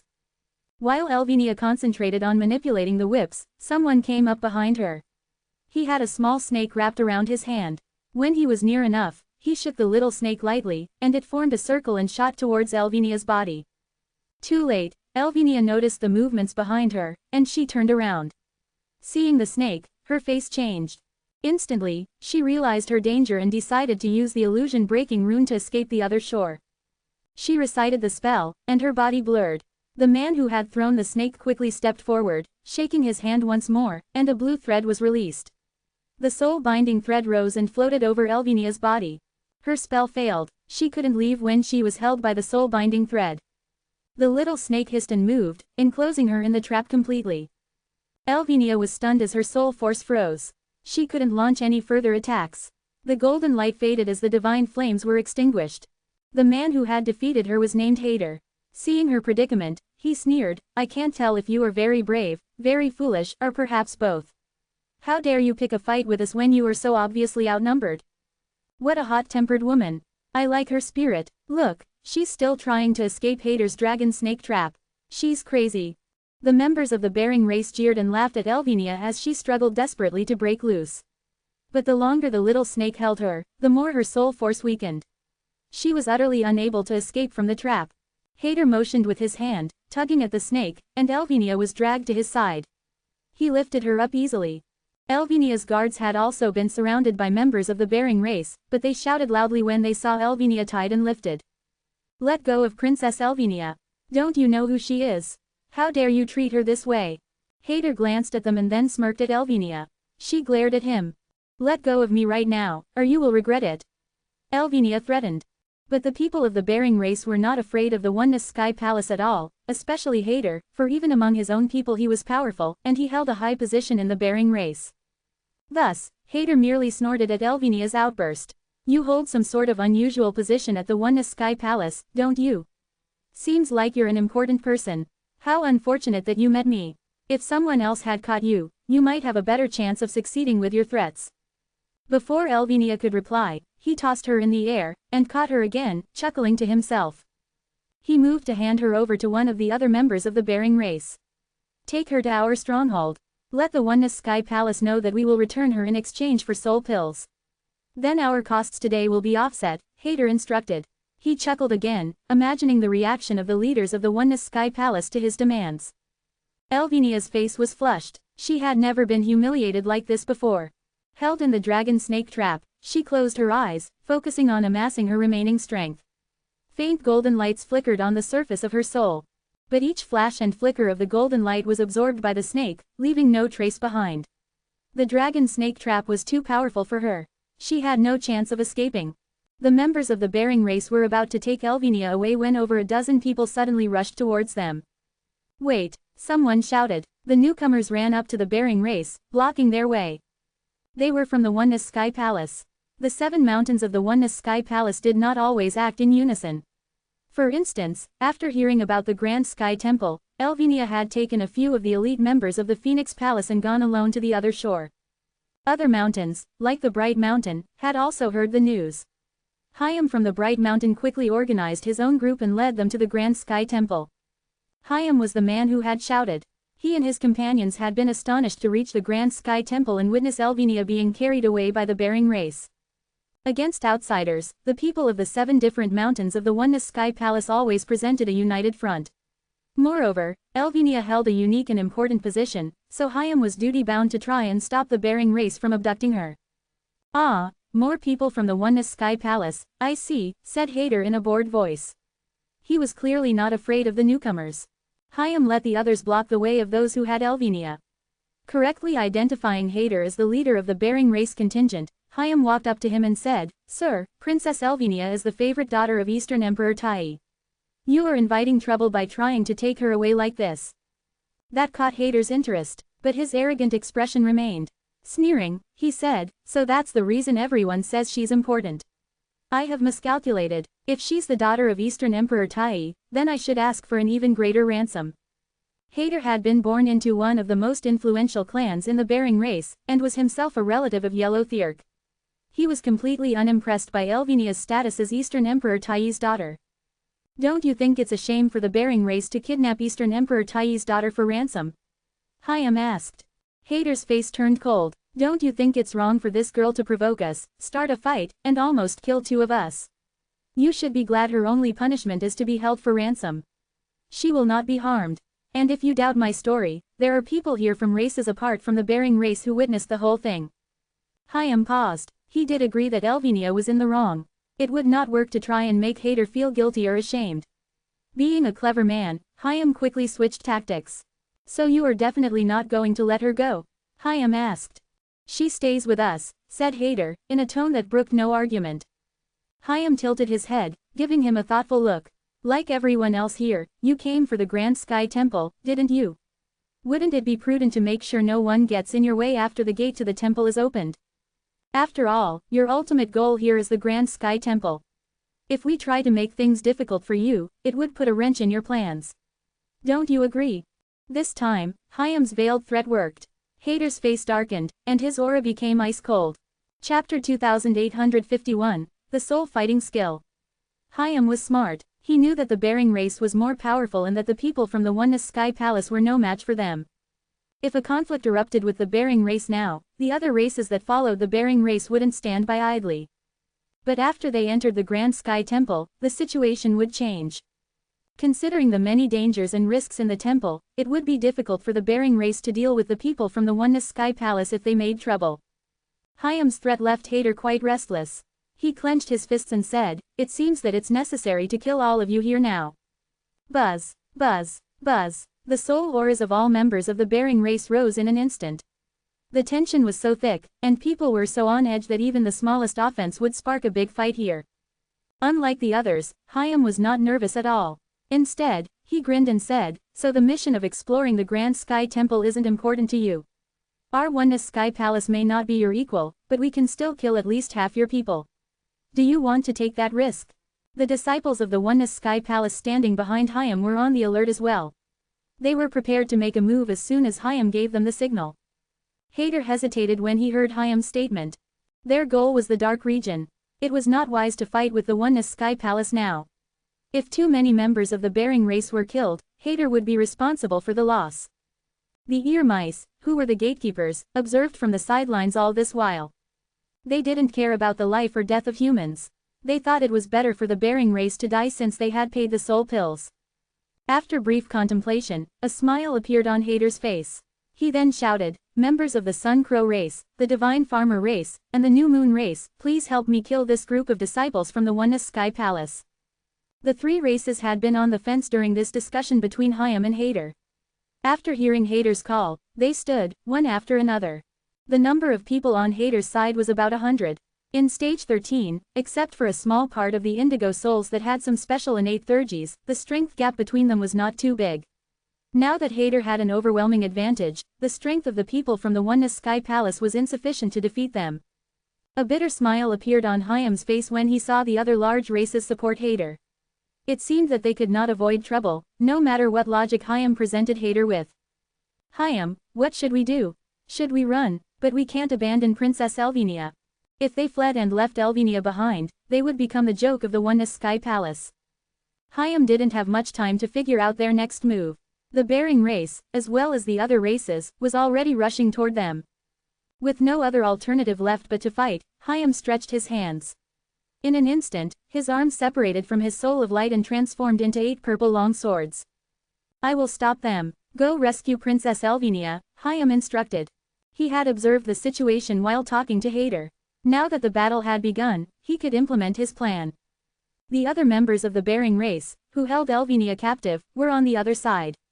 If they decided to move Elvenia, they would be at a disadvantage, which the disciples of the Oneness Sky Palace could exploit to defeat them. But, someone hesitated. "Don't worry, I won't die." Hyam was quite confident. As Hyam was one of the top 3 disciples at the Oneness Sky Palace, excluding the Land of Sword Grief, he was as well known as Elvenia and Ephraim. He also had the ability of instant enlightenment, and his soul was even more powerful than Ephraim's. Buzz. The 8 purple soul swords shot forward like dragons, and Hyam began to retreat quickly. He was not only powerful but also experienced. The other shore was a special place.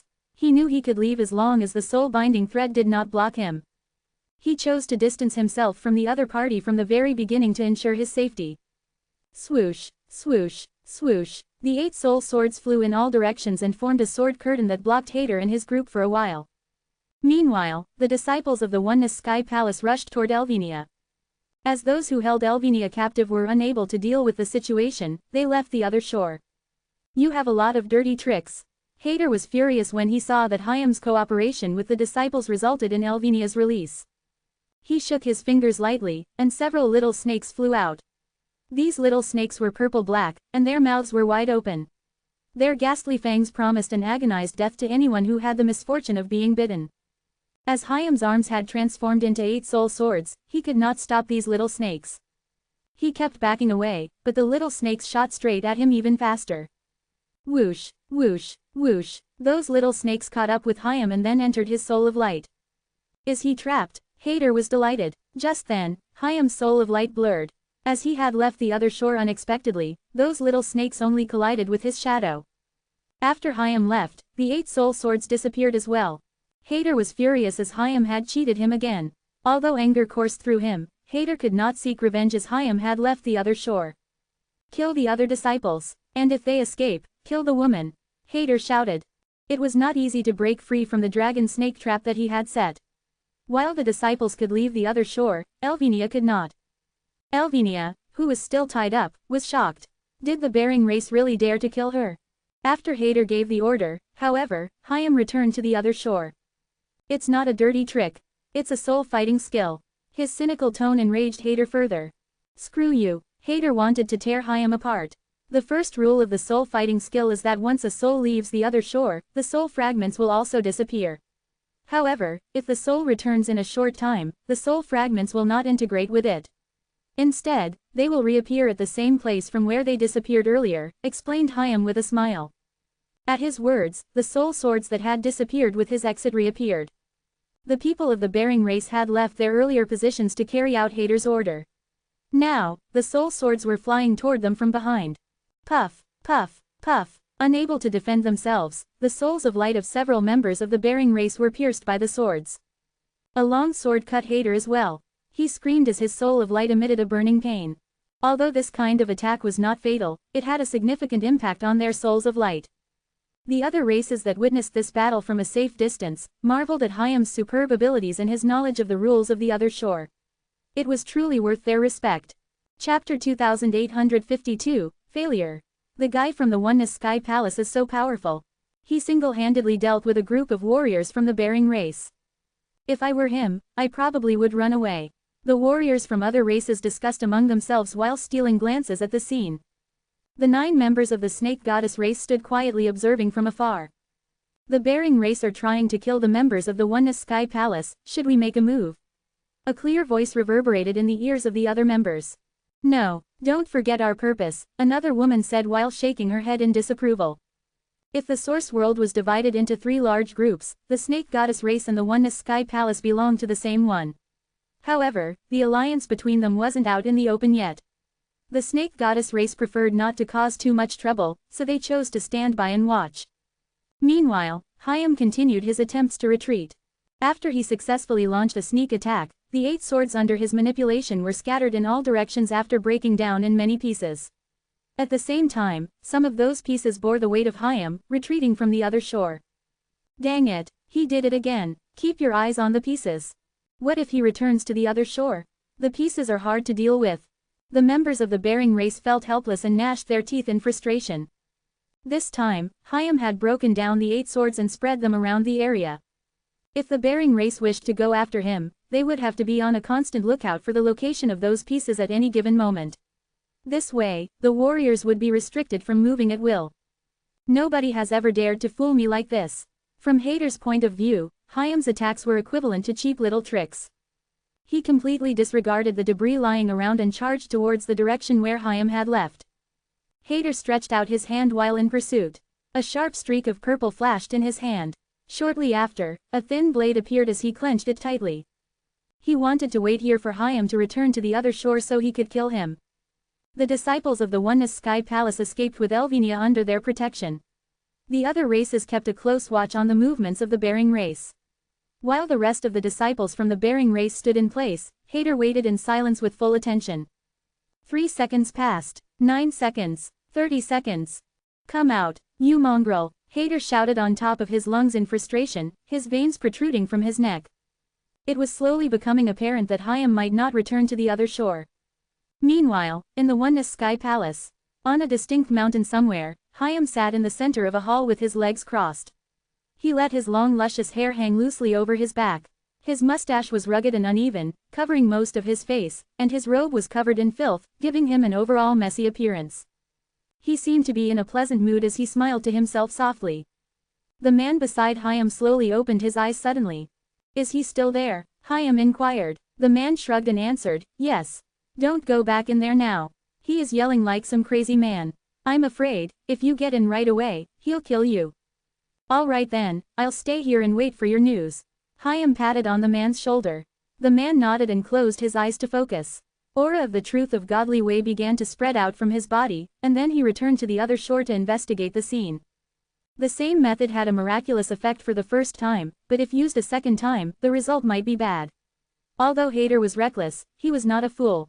He was well aware of the fact that Hayam would not return to the other shore so soon. Hayam had asked the man to hide himself in the crowd before the conflict broke out. The Bering race wouldn't know he was a disciple of the Oneness Sky Palace. The man made several rounds in and out of the other shore to spy on the situation.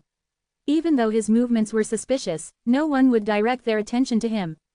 Finally, realizing it was useless to just stand and wait there, Hader decided to make his move. What are you doing here? Go and get that woman back for me. With a roar, Hader began to chase after the disciples. He turned all his focus towards capturing Elvenia. As long as he caught her, any tricks Hayam was planning on playing with them would be rendered meaningless. When the other members of the Bering race were convinced Hayam would not be returning so soon, they activated their soul force and followed closely behind Hader. Just as Hader left to go after Elvenia, the man left the other shore once more. After the man gave Hayam the news, he immediately set out to return to the other shore. Buzz! Just as he entered, the broken sword's pieces also emerged one by one. Phew, phew, phew. Once again, all the bits made their way to attack the souls of light of the members of the Bering race. However, they were not going to be fooled by the same trick twice. They were prepared this time. As a result, Hayam's attacks fell short of being effective. Only 3 warriors were harmed, and the damage caused by the debris was not severe. The attacks caused Hader to stop in his tracks. He heaved a sigh of relief as turning around. You're smart, but not enough. As long as your weakness is out in the open, you will never be able to turn the tables. What do you mean? Hayam asked, suddenly baffled by the calmness in Hader's voice. Yet, Hayam remained focused and restored the broken swords. Let me see how you manage to get out of the other shore this time. Hader gloated as a smirk appeared on his face. His demeanor gave off the impression as if Hayam had walked right into a carefully constructed trap like a sacrificial lamb. Look at his feet. Hader has set up the soul-binding thread on his feet. It appears his luck has run out. Overhearing the discussion of the other races, Hayam lowered his gaze to his feet subconsciously. There was a soul-binding thread wrapped around his feet to restrict his movements. Just as he returned to the other shore, the soul-binding thread was bound to his feet.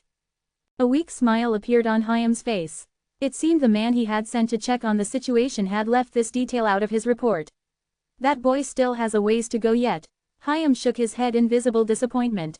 Of course, Hader wouldn't allow Hayam enough time to think of a strategy or counterattack. After he walked a few steps slowly, he leapt up in the air and dashed towards Hayam with an intent to kill, while the members of the Bering race followed close behind. As for the members from the Divine Farmer race and the Sun Crow race, although they didn't make a move, they were still blocking Hayam from behind with their murderous eyes. Hayam had nowhere to go now, and he was unable to retreat from the other shore. He was like an insect, trapped in a spider's web, counting the time before death consumed him.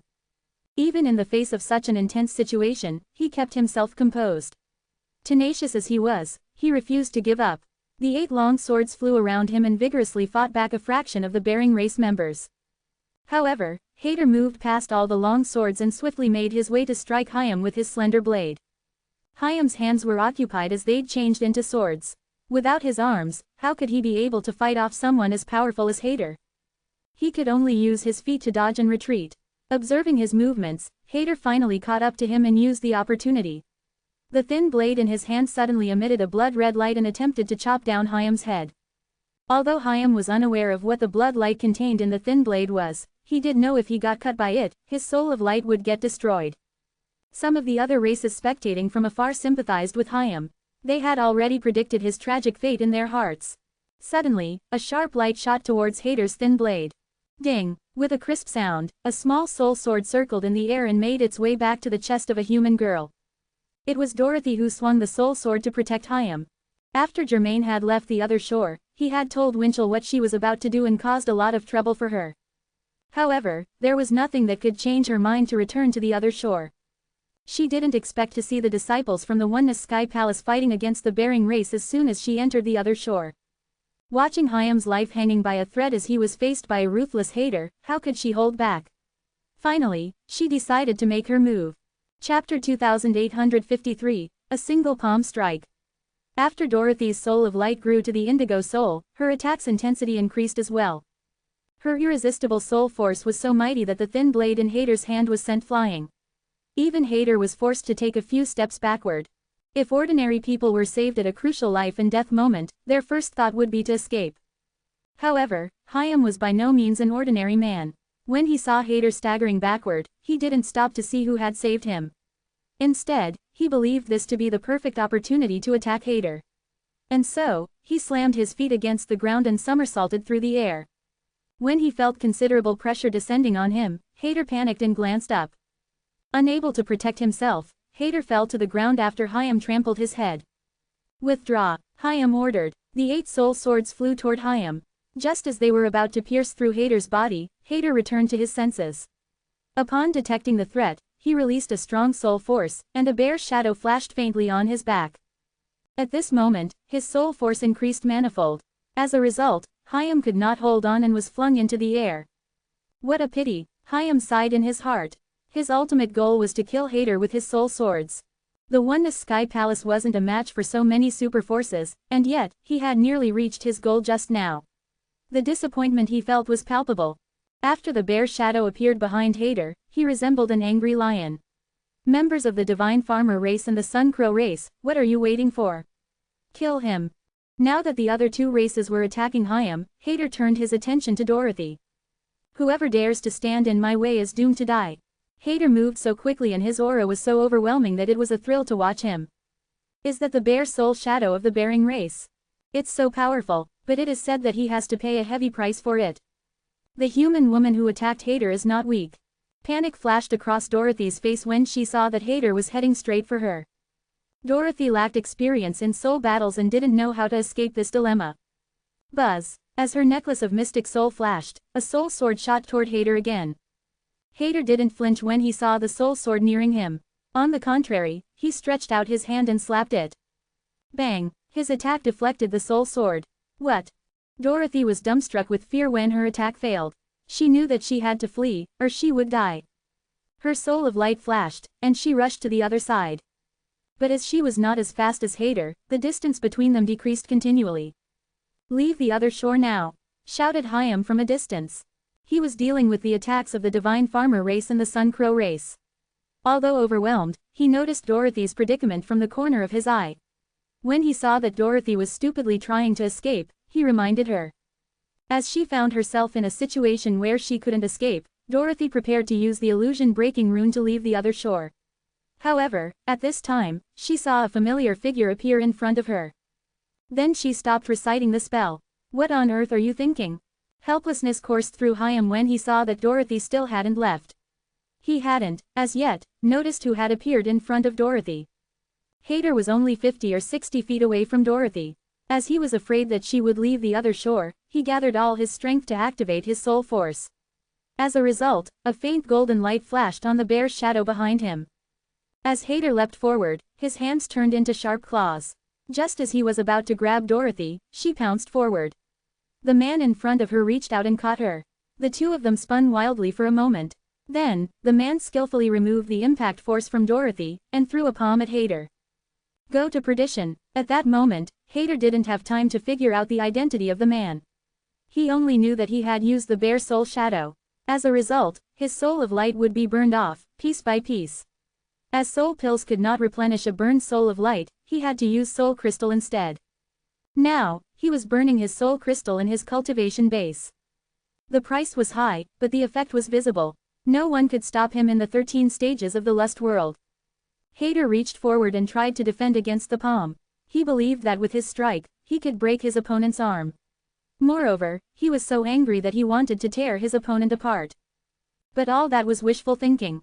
As soon as his hands touched the man's palm, Hader felt as though something was wrong. It seemed that his opponent was not a soul and that his arm was made of fine steel.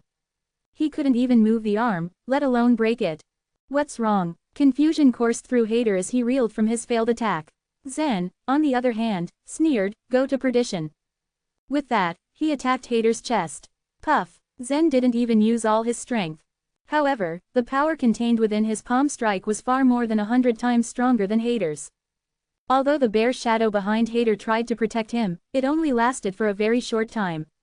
Soon, the shock wave shattered the shadow, and Hader, like a piece of light paper, flew backward.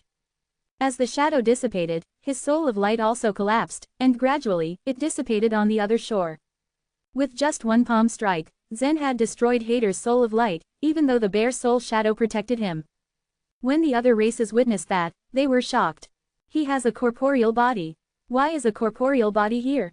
Haven't you heard? It's said that he created trouble in the separate Abyss race, and almost destroyed their temple.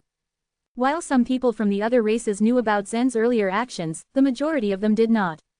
They couldn't believe what they had seen. Zen relaxed his arms and placed Dorothy on the ground. After a brief pause, Dorothy glared at him and said, "You were late." Why did you get involved in a fight? Zen asked with a frown. Before he continued his journey with his physical body, he had asked Dorothy to leave the other shore to ensure her safety. Zen didn't expect that as soon as he arrived, he would see that Hater was chasing Dorothy. So his tone was reproachful. Dorothy pouted and said, I don't know.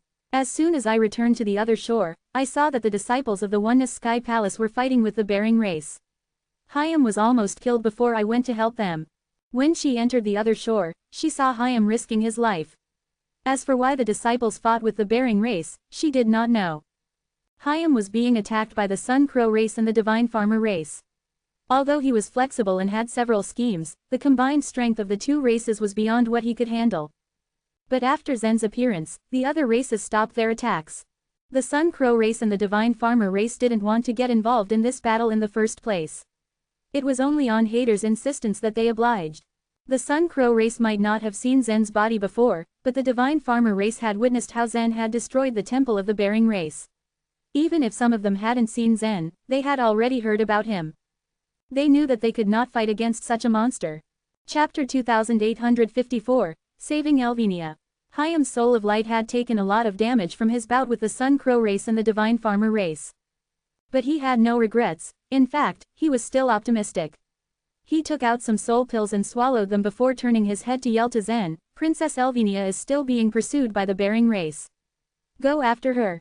Hyam didn't know who Zen was, but he knew he was on the side of the Oneness Sky Palace, and that was all that mattered.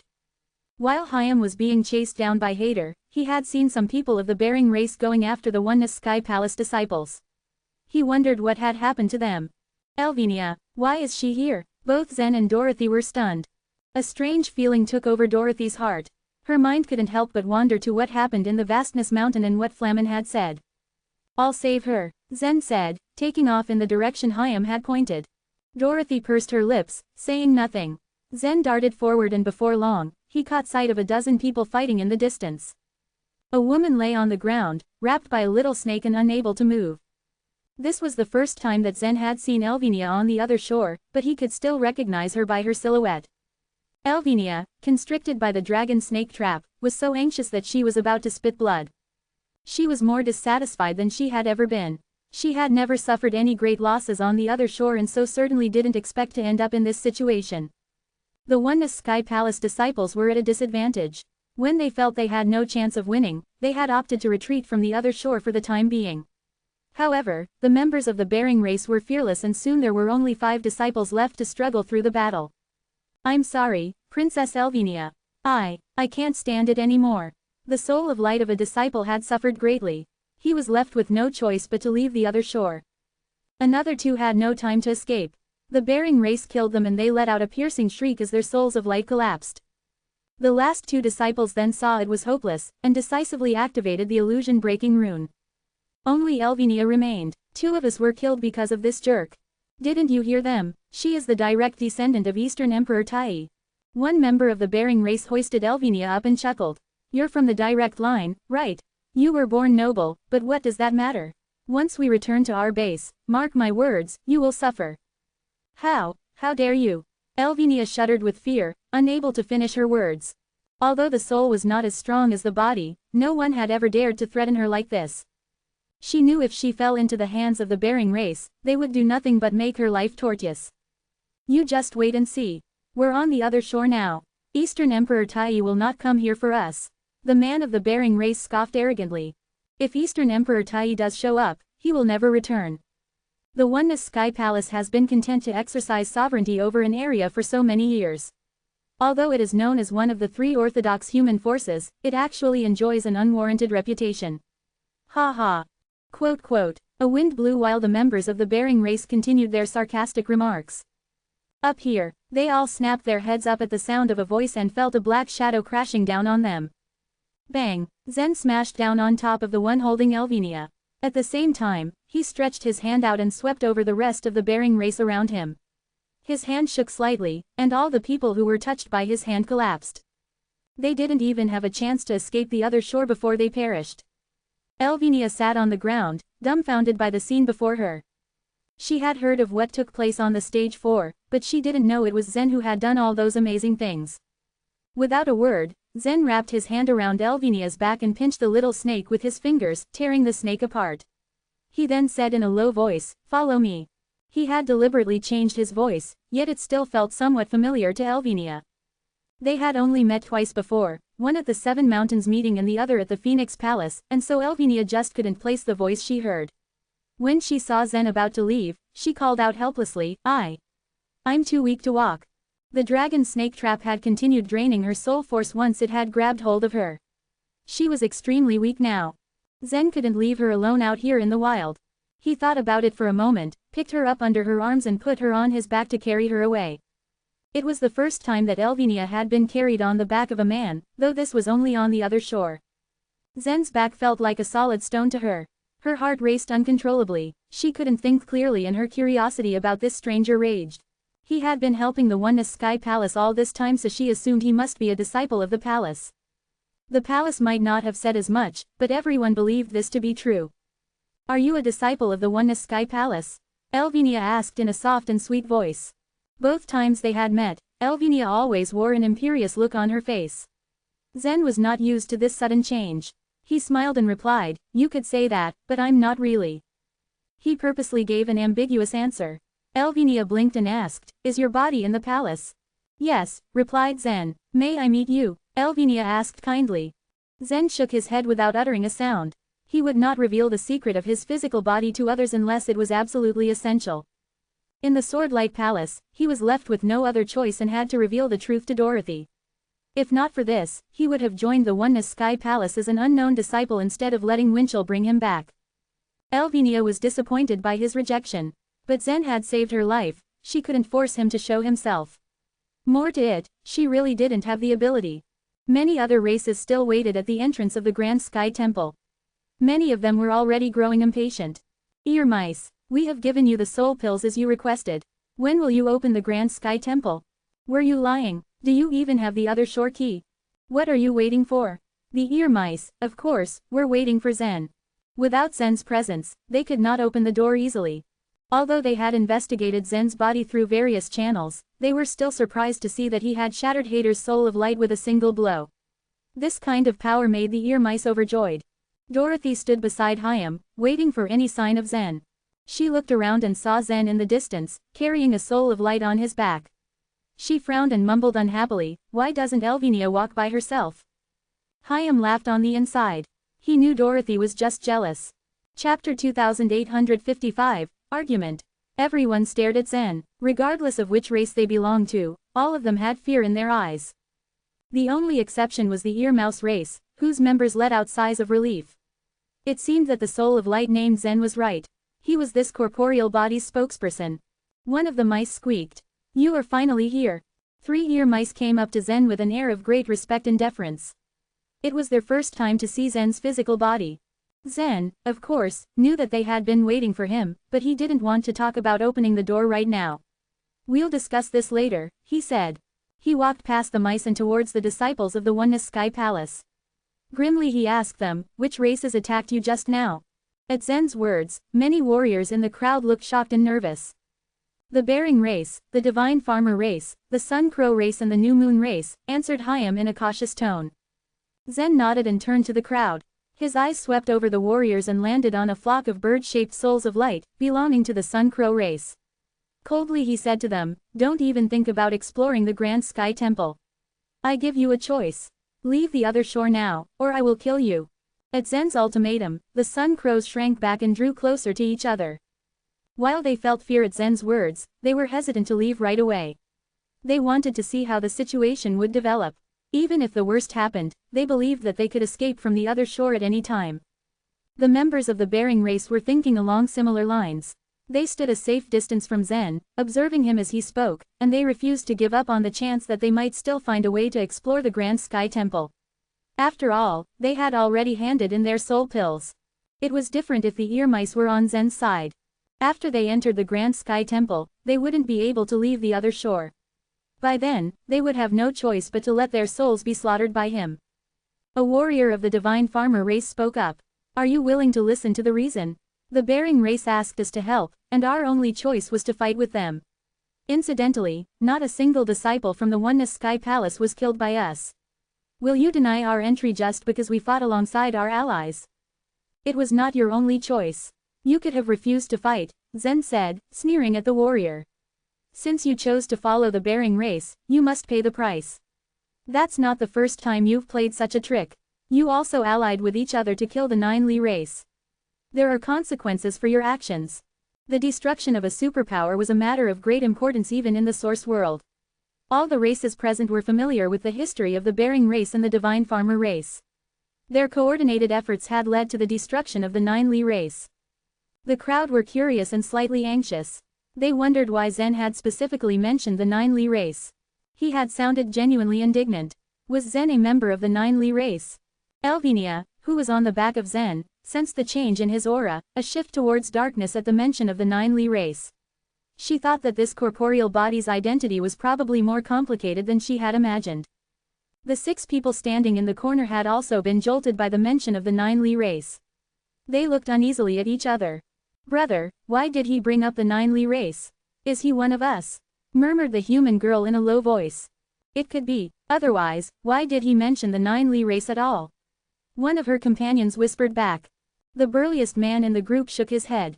"It's hard to say. It could simply be that what happened today reminds him of what had happened to the Nine Li race. There are so few of us after entire branches of our race were killed off, and we keep ourselves hidden even now. How could someone like him come from the scattered survivors of our race?" At present, the last survivors of the Nine Li race were struggling to survive, having lost most of their long-held resources. The younger generation found it hard to compete with other more powerful races, so the Nine Li race continued steadily to decline. The human girl curled her lips, considering the matter. She did not contradict her brother, who was by nature suspicious, but she also made up her mind to ask Zen about this issue as soon as she got the chance. The warrior of the Divine Farmer race had fallen silent, intimidated by Zen's unyielding stance. In contrast, a member of the Bering race laughed out loud, stepping forward. He said to Zen cockily, "It's truly impressive that you've entered the other shore with your corporeal body, but I can't help wondering how you're going to deliver on all your threats. On your own, or will the members of the Oneness Sky Palace help you out?" The Bering race were not afraid of offending Zen, especially since he had already dictated that they had no chance of entering the Grand Sky Temple. They were not afraid of the Oneness Sky Palace, either. Although the members of the Oneness Sky Palace were arguably among the top 3 strongest forces of the human race, in terms of pure numbers, they simply couldn't compare with the Bering race, and that was without factoring in the alliance of the Bering race with the Divine Farmer race. Zen replied calmly, "It's not just me or the Oneness Sky Palace. We are speaking of justice and fairness. I don't expect you to understand, but it is in the interests of most people to curb the actions of crooked groups like the Bering race. Any power you have now is temporary. Eventually your strength will dwindle until you are nothing, less than the smallest grain of sand." Zen's words were powerful. It was true that he and the members of the Oneness Sky Palace couldn't stand alone against the Bering race, but there were many other strong forces and superpowers in the source world who had chosen the finale way. If it came down to war, these forces would side with the Oneness Sky Palace. "Great speech," shouted a member of the snake goddess race, whose body was half human and half snake. Her words were met with applause from her companions. "Yeah, the finale way leads to the right path. Down with the Bering race. We will fight those idiots who cheat, lie, and deceive others for their own benefit. I've never trusted the Divine Farmer race." It was clear from the chorus of cries in the crowd that they supported Zen and also believed in the finale way. Many of those from younger generations were not involved in the decision-making and path-choosing that were usually conducted by the elders of their races. However, they were not blind to the situation unfolding around them, and they were willing to take a stand. Zen had only said what many of them were already thinking. They agreed wholeheartedly with his condemnation of the Bering race. Most of the Bering race warriors looked offended and angry and began raising a clamor, trying to argue with what Zen said. But Zen had already lost interest in further arguments. "You can clear up here and block this area. I don't want to see them again," Zen said to the ear mice, ignoring the members of the Bering race. There was no point in dragging out the argument any further. They believed in different ways, and there was no possibility of reconciling their competing beliefs. The ear mice, of course, were even less interested in the Bering race than Zen. Since Zen had arrived, they viewed all this discussion as a pure waste of time. The ear mice rushed forward at Zen's prompting, squeaking, "Time to get to work. Let's clear up this place. The Bering race, the Divine Farmer race, the Sun Crow race and the New Moon race are forbidden to enter." So are those who have not handed out their soul pills and gotten their soul marks. Everyone else, please gather in front of the Grand Sky Temple, said an ear mouse in a high-pitched voice. A group of 10 ear mice stood nearby, holding watering cans. They sprayed out thin, pale blue liquid that spread out and covered the ground completely. The blue liquid was the soul interdicting water. Like the soul-restraining sand of the Oneness Sky Palace and the soul-binding thread of the Bering race, it was intended to prevent souls of light from leaving the other shore. After the ground had been covered with the soul-interdicting water, the ear mice continued to put some restrictions on it. The whole Grand Sky Temple was now a temporary impasse, and no souls of light would dare to enter without permission. One of the members of the New Moon race stepped up to the ear mice. "Hey, if you won't let us enter the Grand Sky Temple, then return our soul pills to us. We've already paid and we want them back," he said forcefully. The ear mice squeaked, looking upset. The soul pills were already in their possession and it was very difficult to think of returning them. But they couldn't renege on their debt in front of so many races, human and non-human. The ear mice gathered and chattered, looking for a loophole. Finally an ear mouse turned to the man who had asked for their soul pills. "The members of the 4 races who have paid soul pills are free to try and enter the temple. But remember, we are not responsible for the consequences." The ear mouse rolled its eyes meaningfully towards Zen, who stood at the gate of the Grand Sky Temple, emanating an intimidating and powerful aura. Because they stood a safe distance from Zen, the 4 races barred from entering the temple dared to argue with the ear mice. But none of them dared to move closer to the Grand Sky Temple. Chapter 2856, The Ear Mice's Real Purpose. Ha ha. Elvinia, who was being carried by Zen, laughed. She knew that the ear mice were shrewd, but this was too shameless. At this moment, Dorothy suddenly said, "It's time for you to get off. It's indecent for you to lie on a man's back for so long." She was unable to contain her jealousy any longer. Offended by Dorothy's rebuke, Elvinia glared at her before slowly asking, "Who are you? What does any of this have to do with you?" As Elvinia couldn't see Dorothy's face, she didn't recognize her. She thought Dorothy was a disciple from the Oneness Sky Palace. Few disciples from the Oneness Sky Palace dared to catch her attention. "You." Dorothy raised her eyebrows as outrage coursed through her. She was about to call to Zen but stopped when she remembered that she couldn't reveal his identity. Instead, she held back and pinched Zen's arm.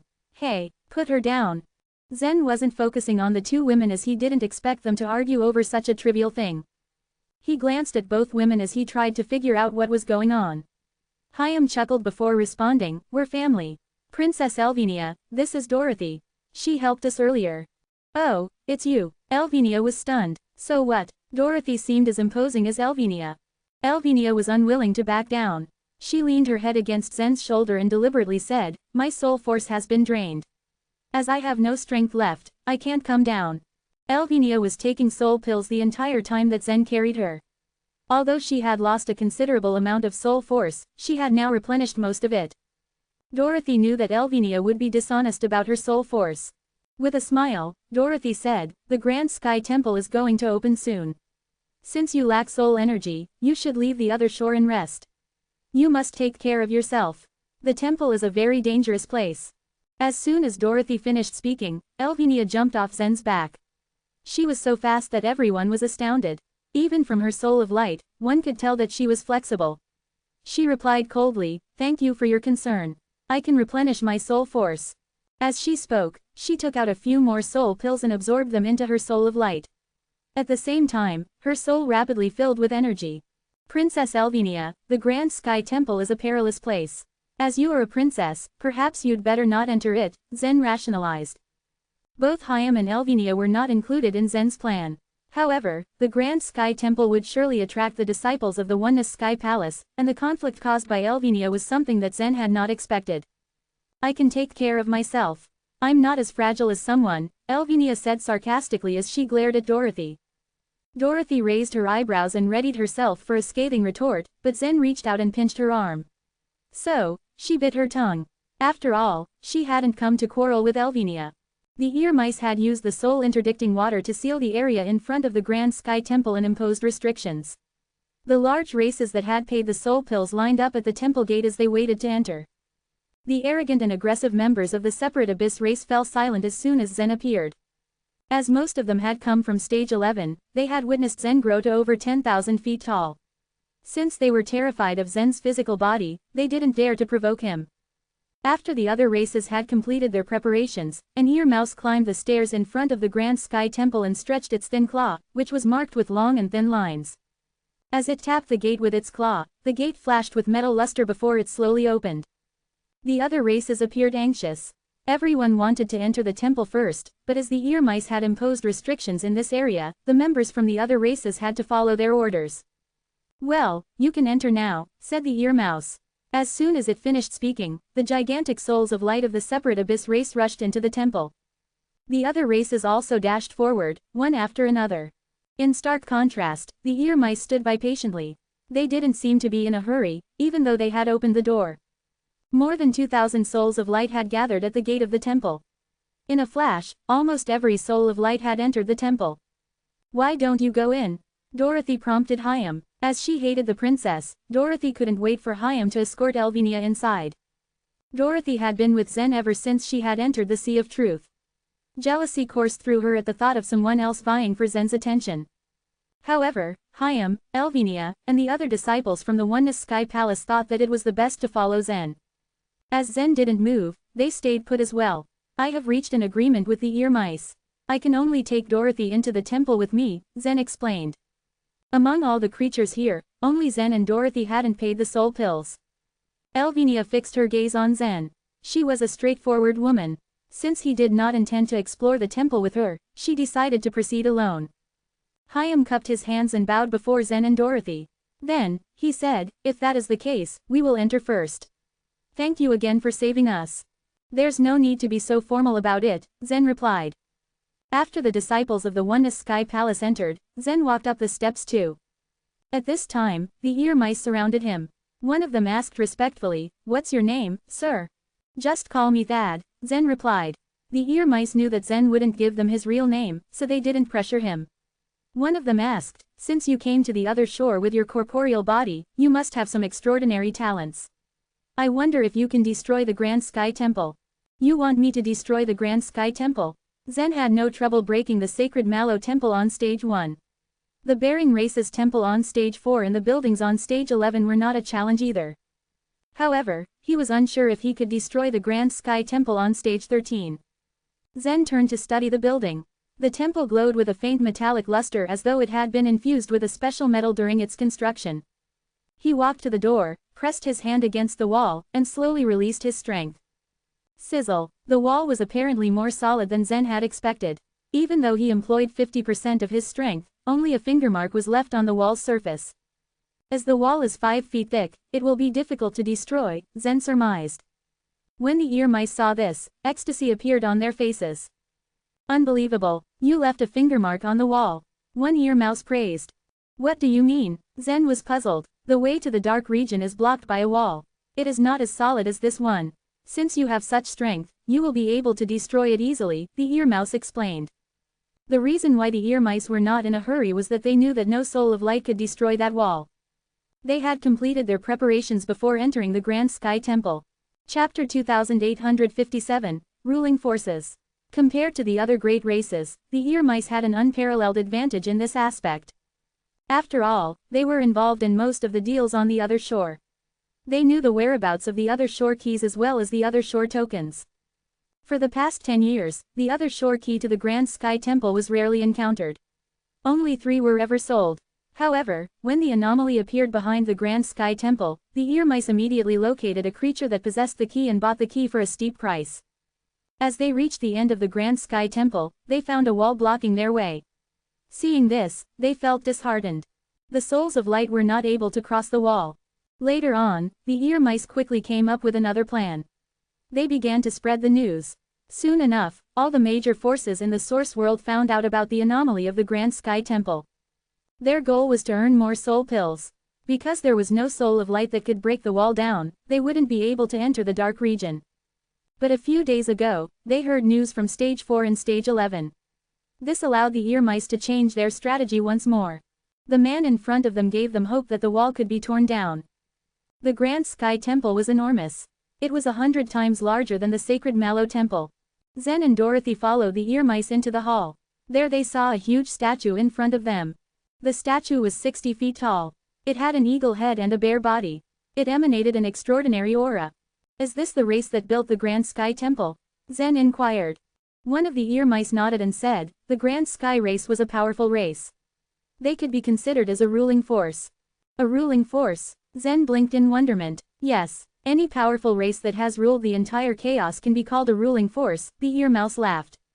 The current superpowers in the source world are simply too weak compared to them. Although the source world was relatively peaceful now, there were various forces that struggled for supremacy. There had never been a ruling force. There were many superpowers that existed. These included the Separate Abyss race, the Pear Hill, the Bearing race, the Divine Farmer race, and the Oneness Sky Palace. There was a great gap between these superpowers. However, none of them was able to control the entire source world, let alone the chaos. The ear mouse's statement reminded Zen of the sacred Mallow Temple. How about the dreaded eye demons of the sacred Mallow Temple? He asked. They can also be considered as a ruling force, answered the ear mouse. Nevertheless, they still can't compare to the Grand Sky race. The races that were able to build their temples on the other shore used to be ruling forces. Is that so? Zen questioned number 9527 in his mind. Yes, perhaps you can say that, but only because it's how the ear mice define the forces. The chaos ancient gods are above all those forces, number 9527 replied. The creature that could control the truth was the true master of the chaos. Zen thought of what he had just said outside the temple. Somehow, he felt confused.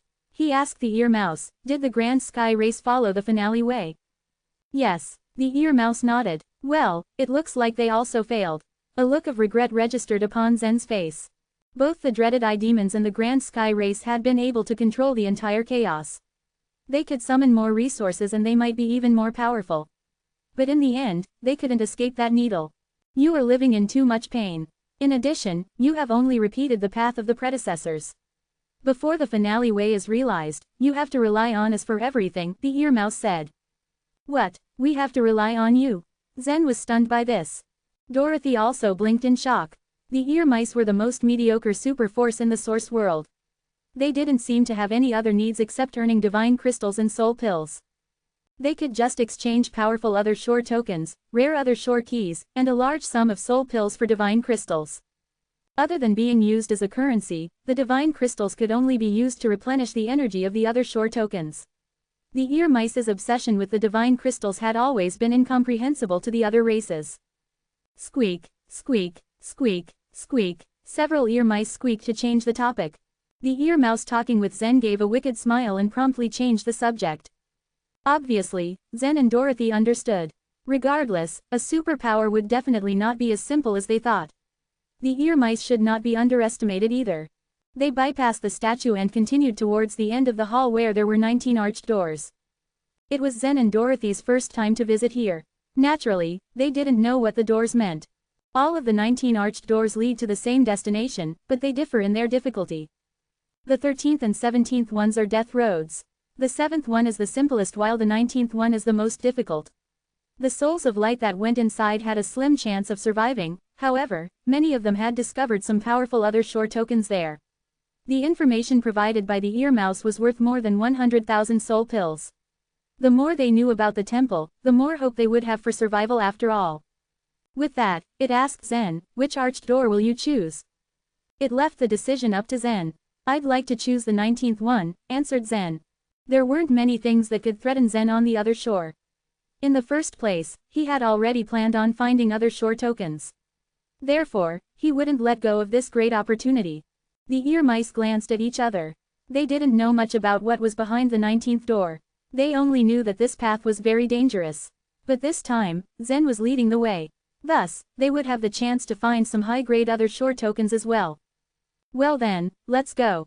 The ear mice believed in Zen's strength. They agreed without much hesitation. Zen walked in the front followed by Dorothy and the ear mice.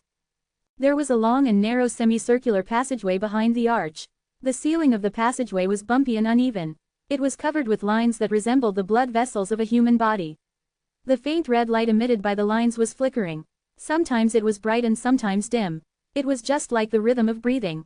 As Zen entered the passageway, he didn't feel anything uncomfortable. Dorothy, who was behind him, however, suddenly felt very unwell. Well, Dorothy couldn't help but wrap her arms around herself. She leaned against Zen's back.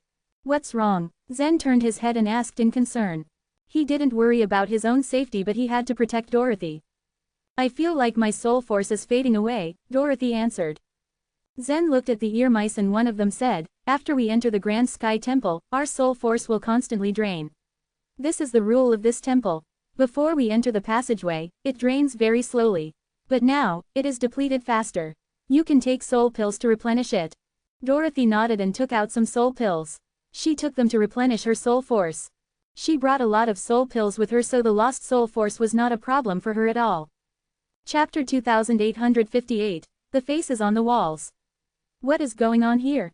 Zen muttered in curiosity as he pressed a hand against the rough wall. Despite its roughness, his hand could press and make a slight indentation on it.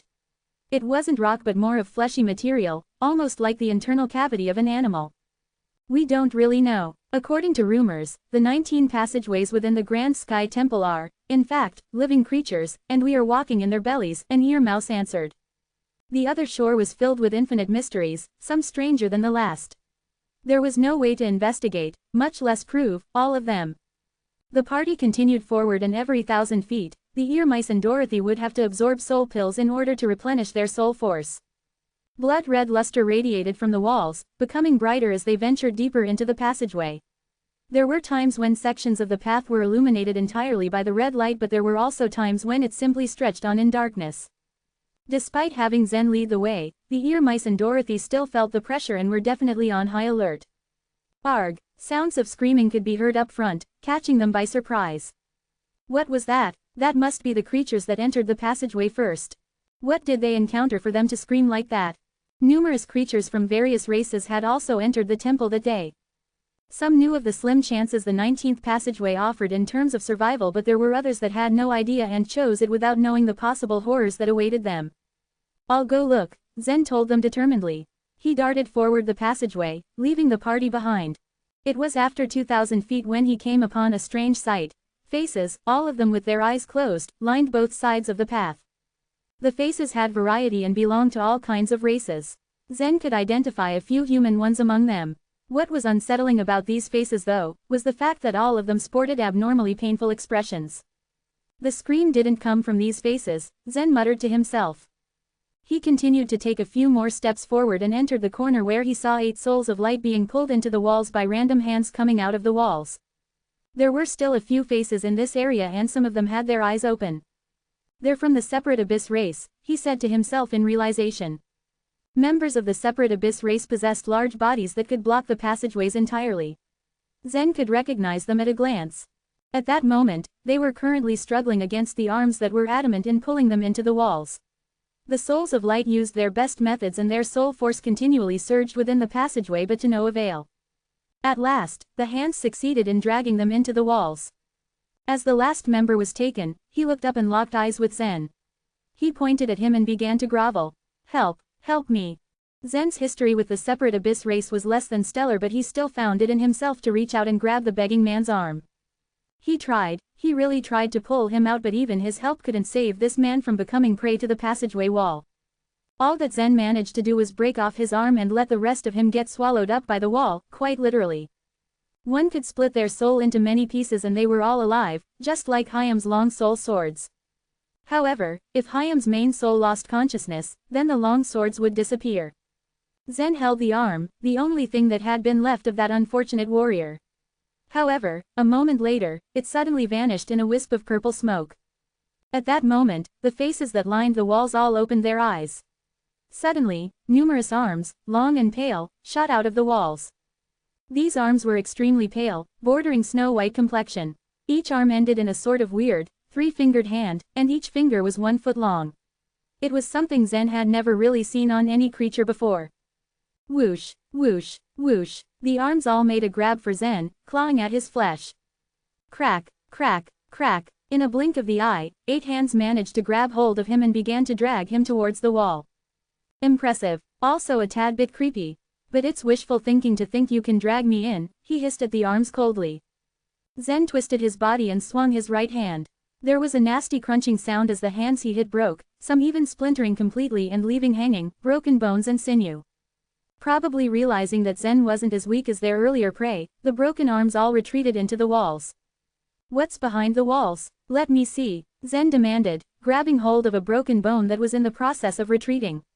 He attempted to pull it out, but the bone was fragile and simply crumbled in his hand.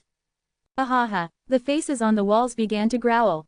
It was a rather creepy sight with all these growling faces, especially when they all began to move along the walls and headed towards the direction of Dorothy and the ear mice. No, Zen screamed. He had chosen the 19th passageway because he was confident in his abilities, but Dorothy and the ear mice were a different story. He couldn't allow these faces to get close. He had to protect them. Dong, the young man had switched on the offense and punched the wall with his strength. His power was terrifying and the punch was not lacking in force at all. Even the entire passageway trembled from his attack. Unfortunately, the faces were completely unharmed. They disappeared for a few seconds but quickly resurfaced all over again. Some even stared at Zen, almost as if mocking him. Dong, dong, dong. Zen, however, was resolute and continued his tirade of punches, targeting each face that lined the walls.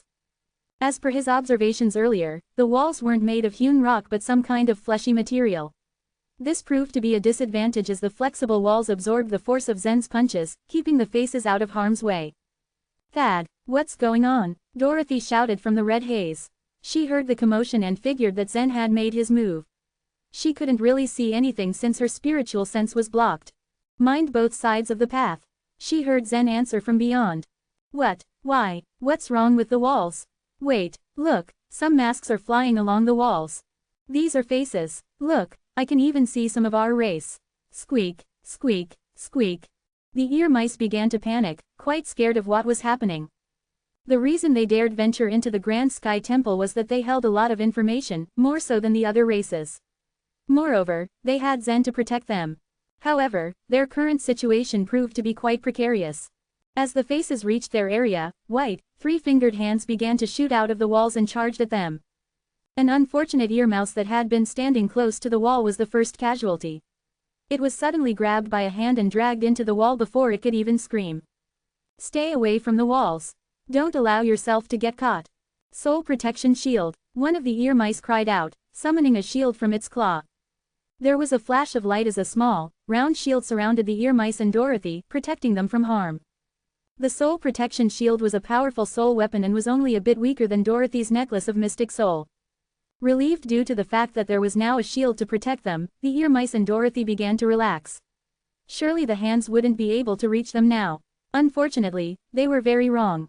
Numerous, ghastly, white hands scratched at the shield and one managed to break through. It grabbed hold of Dorothy and began to drag her towards the wall.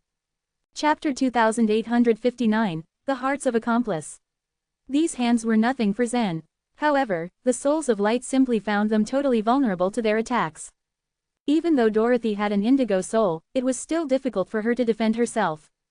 More importantly, she had just seen an ear mouse being dragged into the wall. The mouse had instantly lost its life. Therefore, she understood what was at stake if the hand won. Faced with such a desperate and impossible struggle, the necklace of mystic soul on her chest began to shine. Then, the soul sword shot out and slashed at the hand. Crack! Dorothy let out a gasp.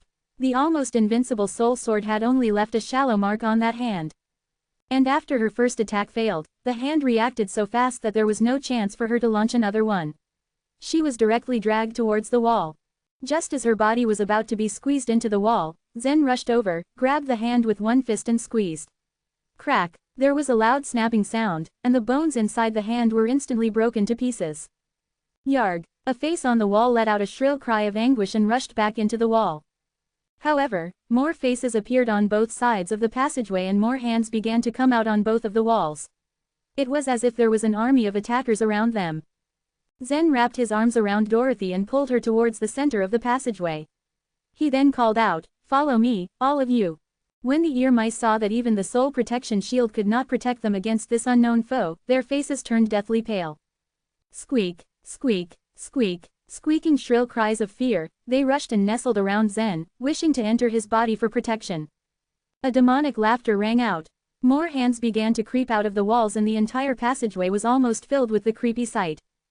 Zen, who was standing in the center and was therefore at a distance from them, didn't seem to care. However, if any of the hands tried to reach out and grab the ear mice or Dorothy, he would instantly cut them one by one with his bare hand. Crack, crack, crack, more and more broken pieces of deathly white bones began to pile up on the ground. They were already almost as high as Zen's knees. Squeak, squeak, come here, Thad, help, help. Cut it out. The ear mice were all panicking badly. Their temperament and grace were gone. They seemed completely different from what they used to be outside the Grand Sky Temple. Dorothy, on the other hand, seemed rather calm. She wasn't flustered at all when Zen had thrown his arms around her to protect her. He was keeping a promise and she trusted him. Zen had assured her that he was going to keep her safe, and she knew that he was definitely able to do so.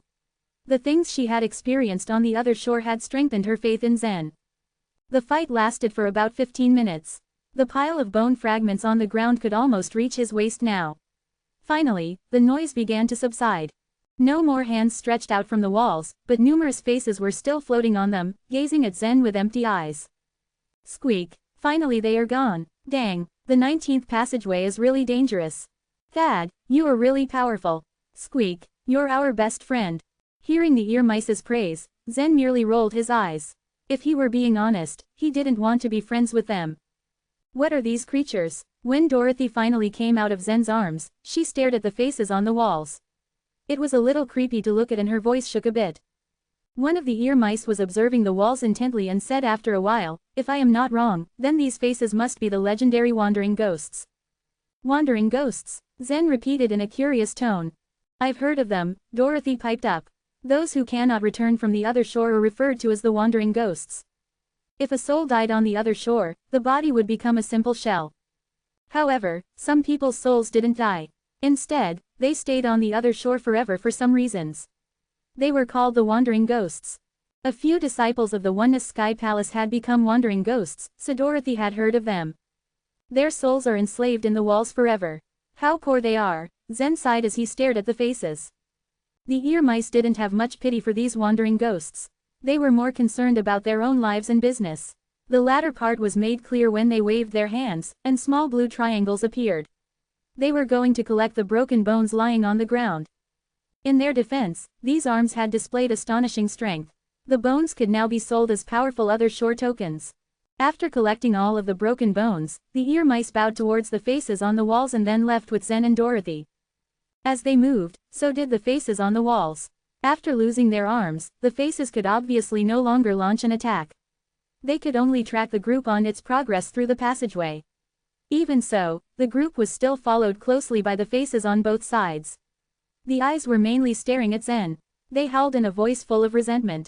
After Zen had led his group over 20,000 feet forward, the passageway gradually became wider and turned into a path going up. The blood vessels at the top of the passageway were also beginning to get thicker. What are these things? Dorothy asked as she raised her head and looked upwards. Zen looked up as well. His eyes narrowed and a flash of surprise appeared. 3 hearts. What creature's innards are we in right now?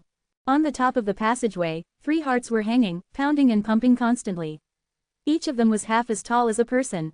The thick blood vessels they had been following gathered in those hearts. Every time the hearts beat, the red light would become dim, and then return to normal on the next beat. Squeak, squeak, squeak, oh, my goodness, this is... Squeak, squeak, squeak, squeak. The ear mice usually talked in human language, but suddenly, they started to speak in their own tongue. Something had horrified them severely. Zen and Dorothy stealthily exchanged glances with dissatisfaction on their faces. What was going on?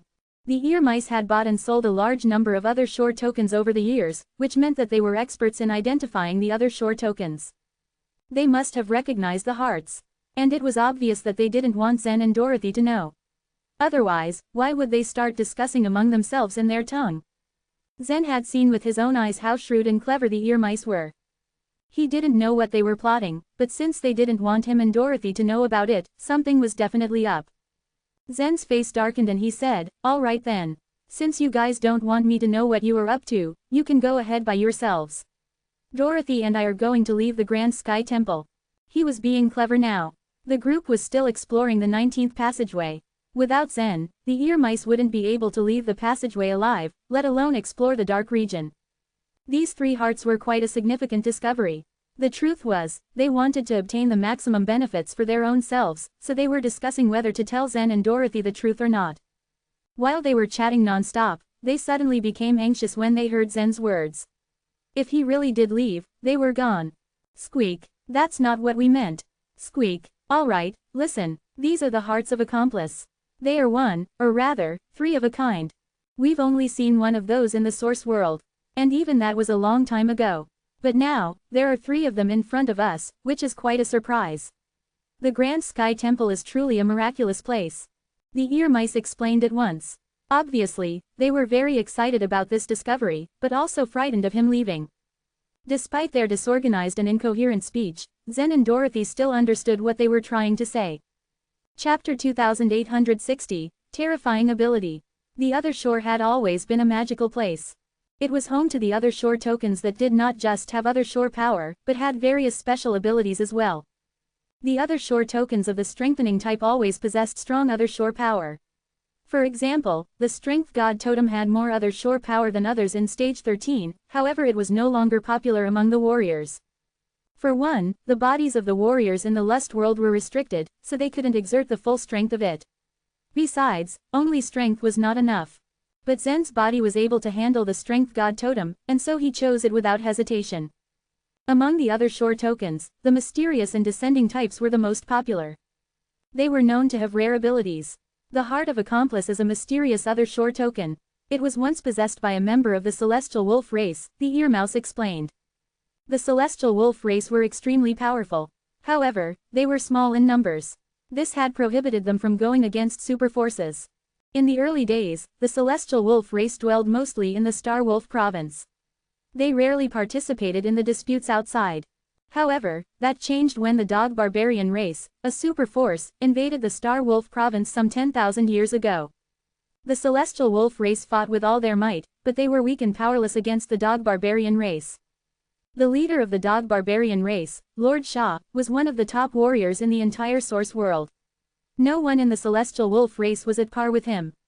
Lord Shah easily annihilated the Celestial Wolf race, including their leader. The Celestial Wolf race neared extinction. Fortunately for them, Lord Shah was killed by someone from the Celestial Wolf race at the last minute. The Dog Barbarian race had to flee the Star Wolf province.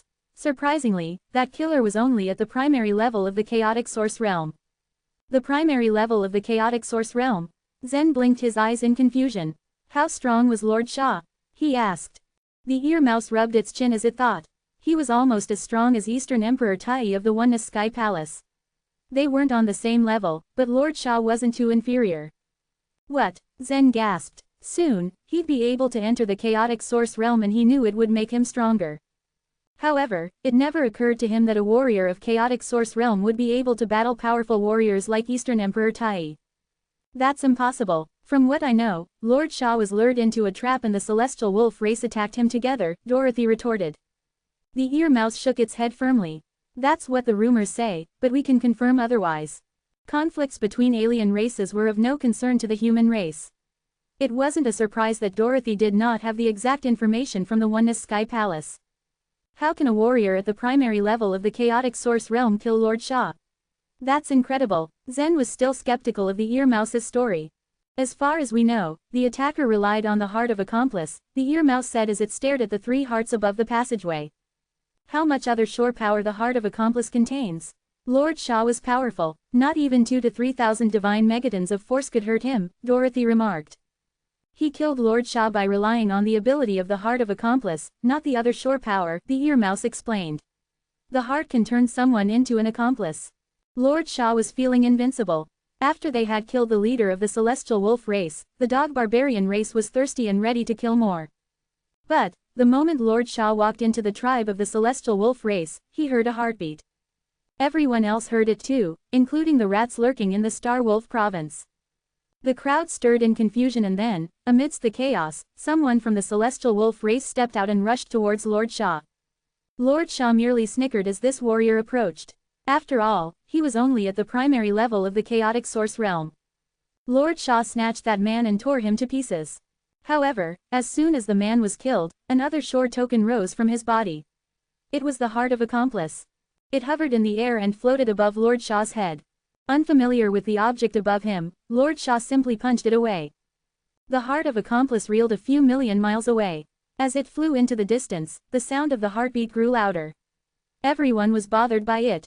Then, after a few minutes, the heart returned and took its place once more above Lord Shah's head. Once more, he attempted to punch the heart, but it remained still. He tried and tried but kept on failing. It started beating faster and faster. Soon, its beating became indecipherably fast and then, all of a sudden, it stopped. When it did, Lord Shah's body floated into the air, limped, and crashed into the ground. He was dead. Both his soul and body disappeared silently. Supposedly, Lord Shah's body and soul were extremely strong. His death came as a surprise to everyone. Lord Shah killed himself. That man of the celestial wolf race chose him as an accomplice. After that man died, his accomplice must die as well, the ear mouse said.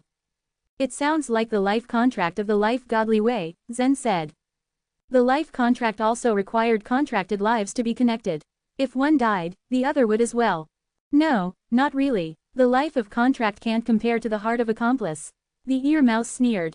Zen nodded in understanding. The godly way's energy level was much lower. It made the life contract vulnerable. It was already difficult to work against ordinary warriors, let alone a warrior as strong as Lord Shah. The heart of accomplice could actually cause the death of a top master in the source world. That made it absolutely terrifying. We investigated it for a long time. We even looked into the past of the attacker, but we could not find the origin of the heart of accomplice. It became regarded as a unique other shore token in the source world. But perhaps that isn't true anymore, the ear mouse elaborated. There were now 3 hearts of accomplice. It was no longer considered unique. If what you said is true, then that makes the other shore token truly terrifying, Dorothy said with a cautious look on her face. With the heart of accomplice, an ordinary warrior could sacrifice their own life to kill a top warrior in the source world. It was a very worthy deal.